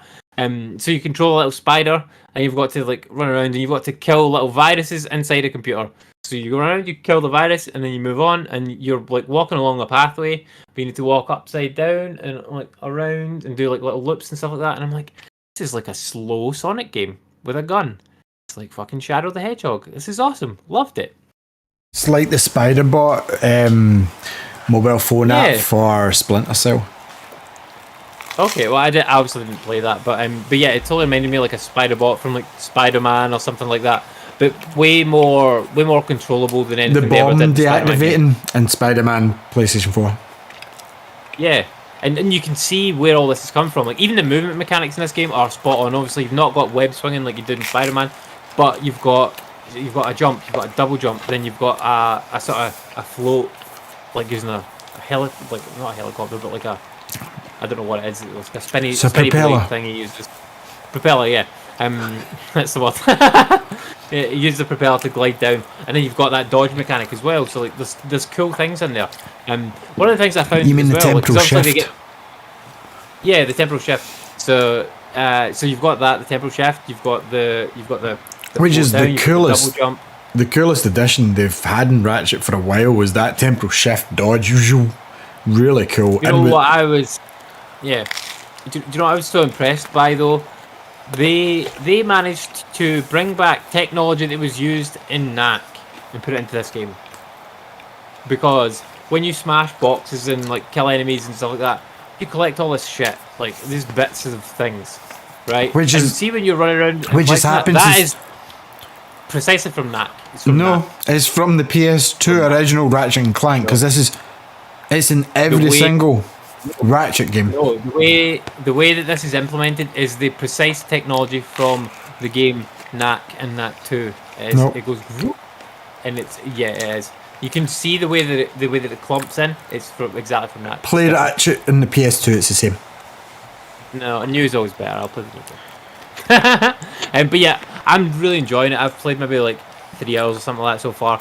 In the beginning of the game, the opening is really strong. It's really fucking fun. Like, great game.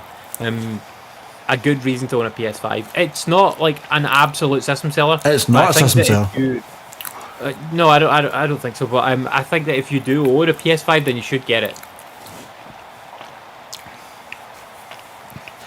I would say it's not the best Ratchet and Clank game. Okay, well, I mean, I can only speak to one or two, and I've never. This is the best one I've played. Put it that way. The PS3 Crack in Time is going to be very difficult to beat because it had the perfect blend of the mechanics and the story and the graphics merging.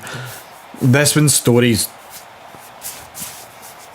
is there, It's just there, yeah. It's nothing. but again, like I said, Mario Odyssey's story, he had a cat with eyes. Story oh wise, yeah, I'm not saying that's a strong story. but that's In what I fact, mean. Like it's absolutely platformers, not. Terrible. platformers don't Yeah. require one. But Mario Odyssey, is that possibly one of your favorite platformers of all time? Yes. For the gameplay mechanics alone, like the stories. But that's what I mean. But This has a That's better. what- This has a better story. Totally, this has a better story than Mario Odyssey. Mario Odyssey story is garbage.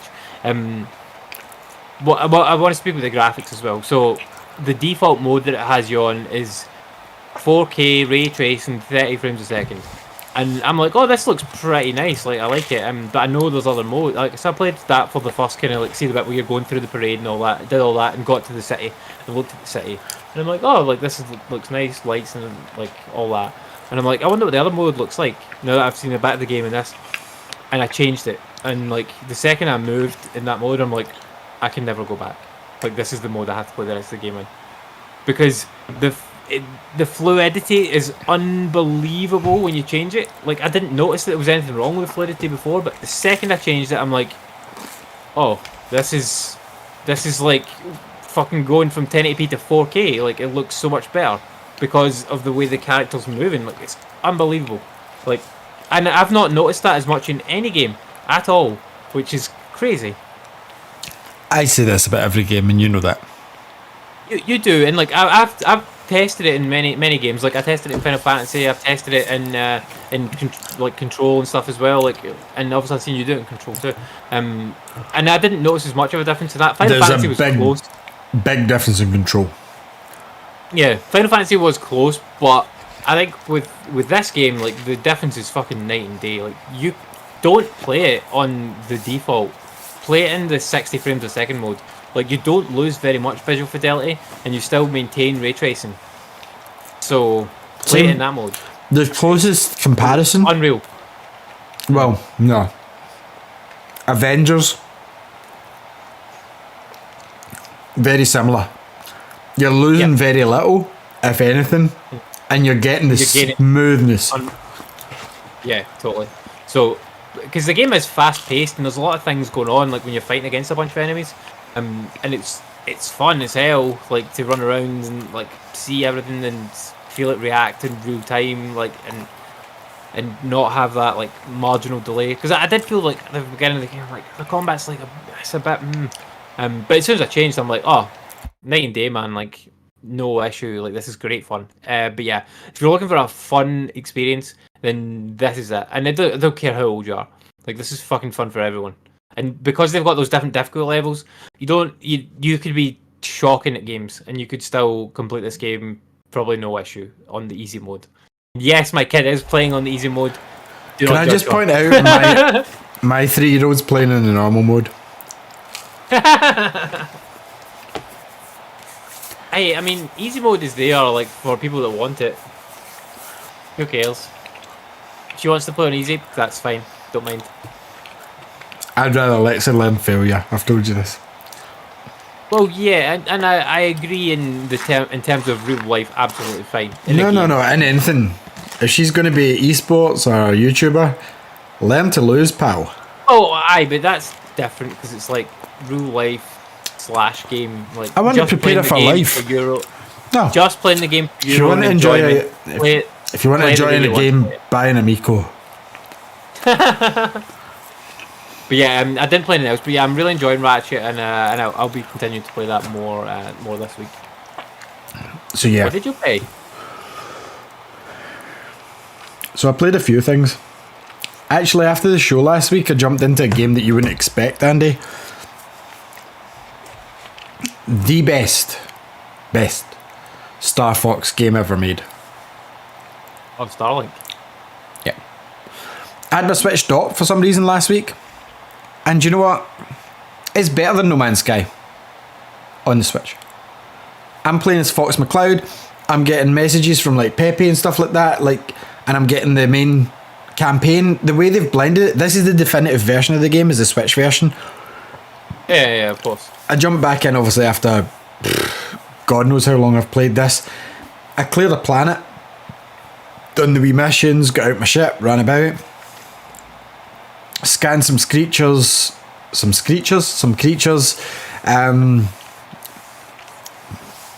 Like, it honestly didn't skip a beat for me. I was just like, this is great fun. This is an example of a game I bought digital and I don't regret, because and this is what Disney Infinity need to do. I'm making a stand right now. Starlink admitted its failures quite quickly to Andy's chagrin, right? And do you know what they did? Yep. They went, here's the deluxe edition, and instead of just DLC, you're getting all the toys that came with it. Look, here you go. Yeah. They eventually punted that for £40. I got it in a sale for 30 quid. See, if you'd bought it all separate, it would have been hundreds, right? Okay, I've got 3 copies of this game in the house. One I get sent for free. The one I bought a month after Andy paid full price for it. And the digital version. I would say, wait for the digital version on Switch for a sale, right? Unless you're Andy, because he hates this game forever. But if you can see this game for like £20, you're going to have a great time. It's the best Star Fox game you've ever played. It's literally No Man's Sky Lite and Star Fox combined. You've got your boss battles, you shoot around towers, you maybe like have to dodge things come towards you, you get waves of lasers and stuff like that. The physical toy unlocks are null and void. You don't need... You can buy this game for £7, by the way, if you want the physical one. But I would say get the digital deluxe version, because it unlocks everything, which is all your weapons, all your ships, everything. I would say it's a great game. I would say it's great, but they priced it wrong and they hit the toys to life market after it was dead. And I had it pre-ordered at like 70 quid. And I went, I'm dropping it. 2 months later, I bought it for like, what, £20 was it I sent you from game? Yeah, I think it was, yeah. 2 months, mate. And then all the toys disappeared. And it's not going to be collectibles, because literally all the figures were weapons for the side of the ship. Like crap clip-on weapons. So, that game's a weird one, right? Because like, I bought it day one, and like, I didn't regret the purchase immediately, because I quite enjoyed the game. Like, it was decent enough. I didn't like the mechanic that they used with the ships, where like you had to, like, your ship died and then you had to change to another ship, or like or however that worked. I'm sure that's what it was. And so it was kind of wanting you to buy more ships so that you would have more lives, basically, or start again from like a checkpoint way back. I agree. Didn't like that. Hence why I'm advising buy the digital deluxe version when it's on sale for £20. Oh yeah, and then you've got like what, 10 lives or 10 ships or whatever it is. But yeah, I actually did like the toy part of it. Like, I thought the ships were really well designed. They looked nice. All the wee characters were well designed as well. And like, obviously Fox was cool as fuck to get him and get the R-Wing as well. Like, that was awesome. So like, I would never ever sell it, because I love having that, like a physical like toy of that is cool to have sitting on the shelf. Plus it's worth £2 because you can buy it new for £7. Oh yeah, it's worthless as like a sellable item, but like it looks cool as fuck. So yeah, like that would, regardless of what it was worth, like I would keep it in my collection. But But yeah, like I actually liked the other designs of the pilots and the ships that they had, and like you could obviously buy the guns that I didn't really care about the guns, but that's a game that Unnecessary. I might go back and play that. I might get on back and play that again at some point. I would say so. The only thing is, remember it came with the controller clip on? I could not imagine playing it with the ship sitting there in front of me on the controller. Imagine sitting I've with done this that, yeah. sticking up like this. Yeah, I've done it. Yeah, I've done it too, Weird. but I would recommend to everybody listening or watching, get the digital deluxe on sale like I did. The toys are cool, but 20 quid, you unlock all the ships, all the weapons, everything. And see, once you've done that, it's a complete game and it feels fucking awesome. Yeah. You die, you don't Yeah. care. I haven't died ever in the game, so I don't know what Andy's talking about, really. But if that Get is good. the situation, it's not a difficult game, you know that. But basically, you've got planetary exploration, you've got flying in the solar system. It's literally No Man's Sky, but Star Fox. And the good thing is, it's like the next game I'm going to talk about, the story was rewritten for the Switch. So you've basically got a Star Fox story combined with the No Man. Like, I would never play the other versions of this. Starlink is a Nintendo game to me. All the way through the story, you've got the Star Fox missions, you've got, is it Wolf is the enemy in this? He's like the evil version of Fox. You've got him. Yep. But you're also doing the Starlink missions as a side thing. So seeing the PlayStation and the Xbox, I couldn't recommend this game because there's no Star I don't Fox stuff. understand.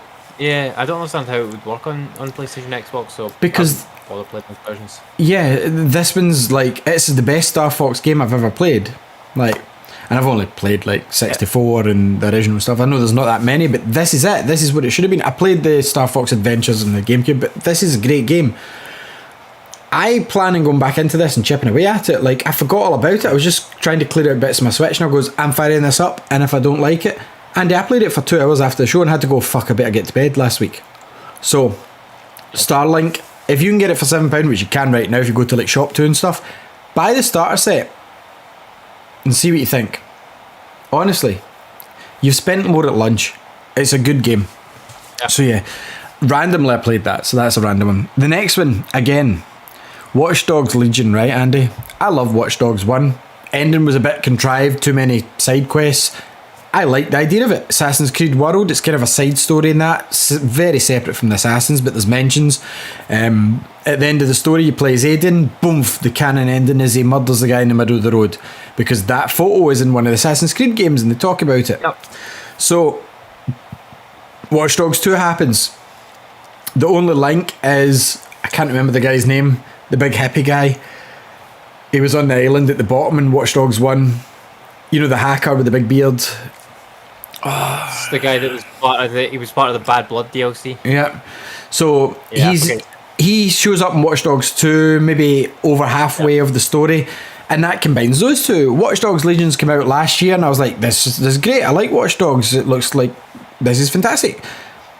They took away a central protagonist and any ties to the rest of the series, apart from using DedSec. I was like, huh. I bought it in a sale, I believe. And then I bought the DLC in a sale. And I went, do you know what? I'm going to wait because what they've announced says to me they realised they fucked up. So what they said was last year, Bloodlines DLC is coming out. That was all the DLCs we got. But we are adding Aiden Pierce as the main character to Watch Dogs Legion, and we are rewriting the story to accommodate him. Great. So I bought it last year, as you know, Andy, and I've not touched it since. Played an hour and a half. Yep. Looked nice, played nice. Last night, Andy, or the night before, I fired up Watch Dogs because Bloodlines came out recently. Bloodlines is the DLC, but I would highly recommend if you're a fan of 1 and 2, or you've played 1 or 2 or both, buy this and start with the DLC. And everyone's like, what, Ali? Are you mad? No, I'm not. Bloodlines actually happens before Legion and ties Watch Dogs 1 and 2 into Legion, which then if you play that as Aiden Pierce, you know why he's in London, you know how he's got there, you know how he dealt with... Watch Dogs 2 isn't ignored because he meets Wrench. I've already met Wrench in this DLC. Aiden, it's kind of years after what happened in Watch Dogs 1 and he's still in Chicago. So the great reset or whatever it was called that happens in London, because Watch Dogs Legion's slightly in the future. In fact, it's 15 years after the end of Watch Dogs 1. I'm not sure after Watch Dogs 2, but I think we're meeting Wrench after Watch Dogs 2. That's the feeling I've got. So we get a phone call, won't do any spoilers, but you get a call, you end up going to London, you're Aiden, you have to do a mission for someone that goes wrong, you get kidnapped by the bad guys, and you meet up with Wrench from Watch Dogs 2, who you think's the enemy at the start. Aiden in this has got a big beard, he's a bit older, he's a bit wiser, but they all know him as the Fox, he's a legend. However, obviously Watch Dogs 2's DedSec's obviously they are London's DedSec, because DedSec, as far as I was aware, was kind of started by Aiden when he was in his 30s, 40s in Watch Dogs 1. He kind of started it, and then they'd Splinter Cells. I suppose a bit like Anonymous. It happened, there was Splinter Cells that took on the name and it became a movement.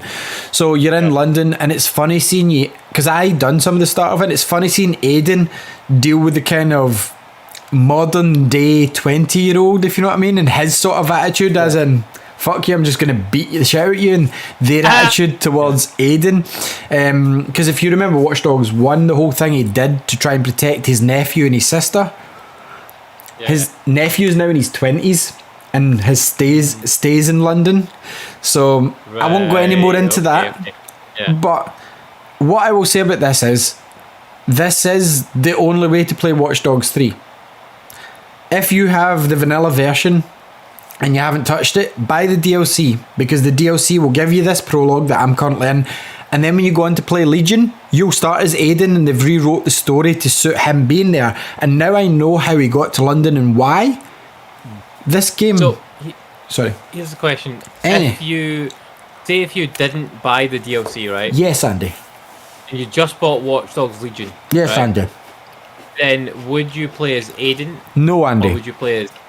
Right, okay. So it's only if you play the deal. If you only buy this. You don't need to buy the season pass, but you need to buy Bloodlines, right? So how much is Bloodlines? That's the question.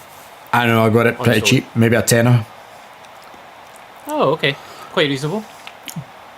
So if you buy Legion, it's like 20 quid now. So like 30 quid for a complete game. They've rewrote the story. They've added voice lines. They've added Aiden. When I played Watch Dogs Legion, the first hour attaches you to a character. Then it kills them off. And that's to show you the whole take over anyone's body basically thing. Yeah. It's not taking over anyone's body, but it's... Yeah. You're recruiting new people, so you're jumping into control of Gene or Davey, the control man, you know, and I get it, but I would much rather play as a focal point and still be able to recruit people like that. And I think they realise this, and that's why they've done that. Because everyone's like, we've just played through 2 epics, and now you're kind of just throwing away everything of the past. And they're like, oh shit, people like these characters. It's like, yeah, we did. Your game sold, didn't they? So they've went back and introduced the 2 more popular ones. Wrench, who was cool because he's masking Aiden, the main guy from the first one, who was in the second one in the DLC. Yeah, he was, because you had to rescue him as Marcus. I'm disappointed Marcus isn't here. I really like Marcus. A lot of folks didn't like him, but I think he's cool. But anyway, you play as Aiden. I like the character. I just didn't like the game that much, like Watch Dogs 2.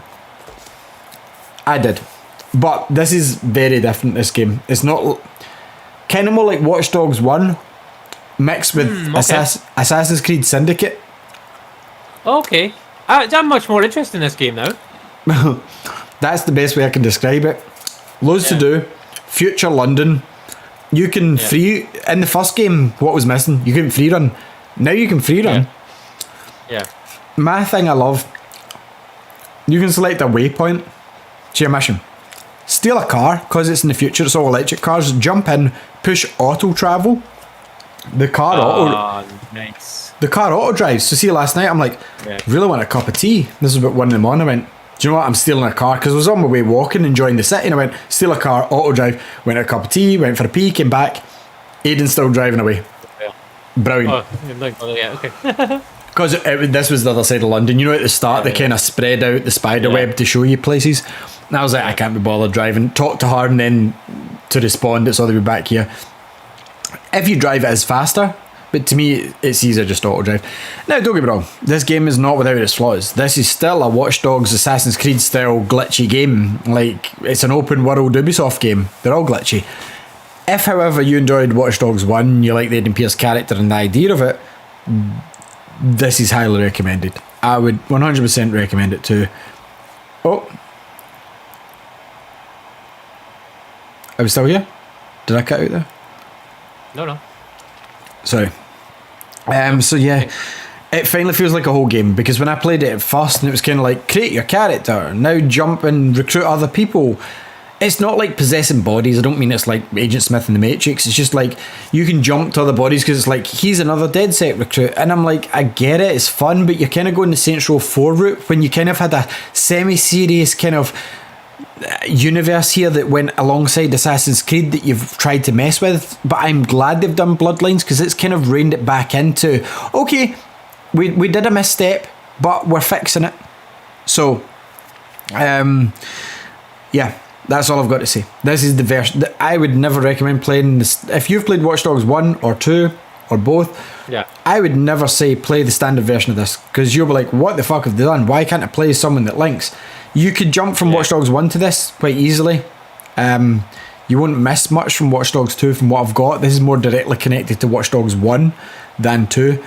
Wrench is in it, but if you've played the first hour, you've kind of got all of Wrench's character. Watch Dogs 2 is a great game. I love the twist in the middle. I love every bit of it. But this game is next gen. You've got a PS5 version. You've got a Xbox Series X / don't count the S's personally, but the Series X version. And I would say the only way to play it is with Bloodlines DLC. You can double check the price of it, which I will do just now, because I think the public will be crying out. Tell us the price, Ali. How much is the price? How much does it cost? How much does it cost? Does it cost $1 million? I don't think it does. So how much is it? $11.99. Yeah, it's fine. Yeah. $11.99 on the PlayStation Store. Aiden Pearce is back. So yeah, if you can buy this game for a tenner. You can get Watch Dogs Legion for a tenner if you shop properly. Nice. What I would say is, if you're shopping for it, buy it in the Xbox, because the Xbox One version, I've seen it drop to £10-15, and then buy Legion, obviously it's DLC. So for like under £30 or £30, you're getting the complete game that it should have been at the start. Yeah. Cool, so that's what I've got to say in that. And lastly, before I finish on Watch Dogs, the game was fun, right? The biggest problem, the biggest problem that I had with it originally was I wasn't connecting with the main protagonist, and it was trying to tell a story. Yep. But you introduced me to somebody for half an hour and killed them off to show me the game mechanic. It's like, that's annoying. I kind of like this. It was like a British Spy sort of guy, and then I'm like, I wanted to keep playing as him. Killing him off to show me I could recruit another person to show a mechanic off isn't the way to do it, because then you don't develop any of those characters, and if they die, you just recruit someone else. But then now adding Aiden, good. Fine, and they've rewrote the story. So that was Watch Dogs Legion. So I played 2 more games. So I played Tekken 7, Andy, since Kazuya came to Smash Brothers. I've just been in a Tekken mood, so I downloaded Tekken 6, and it's not aged the best, and I never liked Tekken 5 or 6 really. Tekken 7 I didn't give a chance, but I bought it. Downloaded it there, and I forgot it's got a story mode. I forgot completely. So it works kind of like an Injustice, the story, the way where you have a fight, and then say it's Batman, Superman, and you're Batman. By the end of the fight, Superman will stand up off the ground and you'll be Superman for the next fight after the cutscene. It continues the story that way. Brilliant way of doing the story in a fighting game, the only way that works. Because 5 and 6 and Tekken had a kind of 3D version of Streets of Rage that didn't really work at all, because it was kind of a side game to it. That's right. Yeah, I remember those. Yeah, and they weren't good. They weren't great. Whereas this just does story mode. I'm like, what the fuck do you mean story mode? And I was like, cool. It gives me a bit of a cutscene, goes into a fight. Really cool part where it went to Tekken 4 at the end, because Tekken before, as everybody that listens knows, or watches, played Tekken, you got a cutscene at the start and one at the end. So the ending of Kazuya was you fighting back to back with Heihachi, who's Kazuya's dad, against Jack robots, and then leaving them to get exploded basically. and this flashes back, and it says previous. It says Iron Fist. It's like, you know, like 2 weeks later, 2 weeks ago, that sort of thing. It was like Iron Fist Tournament 4, and I'm like, oh, that's Tekken 4, which is probably my favourite Tekken game. And you end up playing through the bit at the ending that was just a cutscene, so you're fighting off waves of Jack robots during the story, and to me that's just really cool. Tekken was one of the first 3D brawlers that took off well, and they're kind of the last one to adopt this kind of storytelling mode after like Marvel vs. Capcom, after Injustice, after Mortal Kombat, you know. It's natural that Tekken went this way, and it really fits. Yeah. I'm really enjoying it so far. Don't have too much more to say. However, Andy, I was making a video, as everybody that watches knows. I've given up on said video just simply due to time restraints. I finished a game, Andy, this year. Okay. I finished loads of games this year, but I finished it. Finished the game? I finished What in did you finish? the Fast and the Furious Crossroads, Andy, which is meant to be one of the worst games of all time, Andy. However, Right, okay. I paid $19.99 for this. This was a £50 game, like a few months ago. Like, this came out end of last year, maybe. Like, so give it 6 months to maybe a year. It's PS4, one of the last games on PS4 before PS5 came out. Anyway, I had fun with it. The story was excellent. I would say the story was up. I say excellent. It's excellent within the Fast and the Furious story wise. It was definitely written by a guy that writes Fast and the Furious stories. The acting was decent, voice acting that is. Everything else about the game was tolerable. The character models looked awful. You could tell who they were. If it was in PS3, you'd be like, these look really good. However, this is PS4. I was playing PS5, but like, you know, the story missions were fine. Like, it felt like an action game where you're controlling a car, right? But Yeah. in a car, you can expect to have full control of it in car games in general, be it on a track or be it open world. This kind of was like, made you feel like it was kind of open world, but if you went off the beaten path that they designated as fun, it would be like insta-death almost. You know, that way where it's like, oh, you can have fun and explore. It never told you to explore, but it was like, you can have fun and there's multiple kind of roads you can take. But if you don't go down the way that we want you to and the game's expecting to play it out, then you're going to explode and there's going to be game over and you're going to have to redo that sequence. So like, for example, there's a truck chasing sequence that I played. Really cool, because in the movies they do that cool thing where there's 3 of them, you know, surrounding the truck, and they go underneath the truck's carriage and over the other side. You can do all that cool stuff. However, say you choose like a path off, or you drop down onto the path below, there might be no way back up. So you just kind of have to ride it out until your car implodes, and it's like game over, and it's like, oh, I didn't have fun your way. So it's an almost on the rails game, on the rails driving game. Not quite on the rails, but you know what I mean. Like, you race, you do action sequences, you have to do jumps, you drive about the airport and stuff, but it comes to a point where if you don't take the turn they want you to take, then that could be game over for you and everybody involved. But I finished it in 2 nights. The most frustrating part was, Andy, I cleared most of the trophies and I went, do you know what, this is platinable. Half the trophies are online. Right, I went online with this. I sat for 2 hours, Andy, while I was playing my Switch, and there wasn't enough people joining a lobby to play an online game. The reason is there's 3 teams of 4. So for each mission in this, you have to have 4 cops, 4 heroes, and 4 villains. Yep.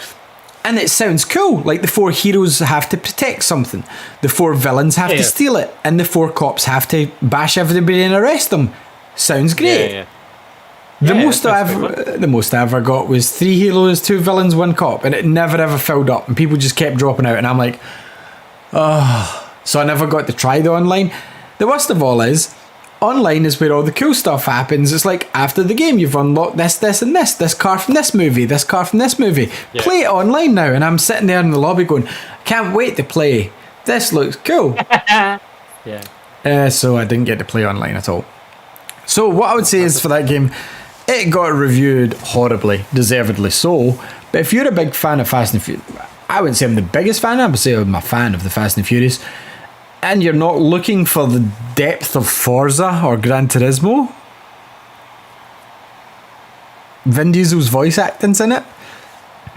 It's better than the one that I played in the PS3. Remember, I'm sure I reviewed that in the show as well. They had one in PS3. Yeah. Terrible. This one's playable. I mean, I finished it. Okay. Rolled credits, completed it, was planning to make a video on it. Video editing skills went out the window, and I didn't have enough time this week. I enjoyed it for £20. I would say that's the right price for this. The annoying thing is, I'm sure this was made by people from like, is it Criterion or Project Cars, and like they tried to put together a team. The problem is that Vin Diesel's kind of the overall seer because he owns Tygon Studios. Now, they made The Chronicles of Riddick, which, as you know, Andy, was well respected as a game, was a great game back. This is PS2, Xbox, original era. And they've not really done much since. They've done Wheelman in 360 that was really cool. It was almost like its own film with Vin Diesel again. And then they made this, and then they tried to hire guys from video game studios. I don't think they interviewed them enough. I don't think they hired the right guys, personally, to make fun, if you know what I mean. So, here's my thing. I hope they do this again, and I hope they spend more time with it, rather than try and coincide it with a movie like Hobbs and Shaw like they did last year. I hope they spend time with it, make it kind of open world like Forza, and I know they've partnered with Forza before, but do what you did here. Get the voice acting, get the licenses for the cars, make it set mission, make it open world like Forza. It doesn't have to be as big as like Forza, and refine it a lot before it releases. And you could have a really fun, is it wrong to say third person action car game? Because that's technically what these are, because that's the main character, and the movies, it's kind of the same now. Like, the people are just there to move the main characters. I mean, the cars in these movies are the main characters, and they ticked all the boxes there. So yeah, I would say try it again. Like, you hit the nail on the head with the Pitch Black game, and I hope there's another one of those. This works in certain levels, and it fails at others. If I'd paid £50 for this and day one, I'd be fucking livid. I'd be mad. But £20 for the complete edition a year after it's out, yeah, reasonable. So sorry the video didn't come. Just busy, work, kids, tired. Video editing skills needing practice as well. Filled up my hard drive basically with video clips, hour long ones, because you can only record 60 minutes of 1080p video and then it cuts off for some reason. So yeah, that's what I played. So that's another one added to my 12 games this year's Fast and Furious Crossroads, and it was enjoyable. I enjoyed it more than Returnal. Nice. So I like it. That's basically all I played. Any finishing comments, Andy? Nope. I don't think so. So, thank you very much for tuning in and watching. Apologies for the longer episode. But as me and Andy cut out shows, this show's always going to get bigger each week.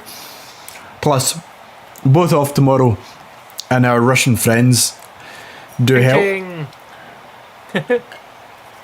So, like, subscribe, share, tell your friends. What did you think of Fast and Furious Crossroads? Do you think there's going to be another Switch revision? No. Oh, well, yes, that's it. Tune in on Friday. Tune in on Friday to help us out, to watch us cover the news for the week, and we'll have one main discussion as we did last week. And that's about it, because we're doing PD pickups pretty soon, but we've cut the rest of the week. So thank you very much, and we'll catch you next time. Bye. Bye. I didn't end that very well. I've not wait 30 seconds. No, I've not waited 30 seconds. We're still live. I'm just saying I didn't like my outro there.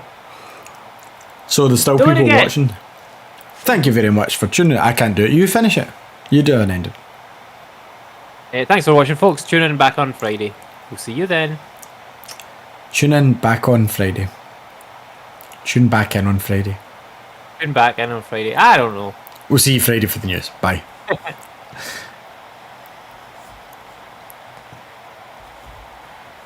I've still not cut it off. Why is this still coming up?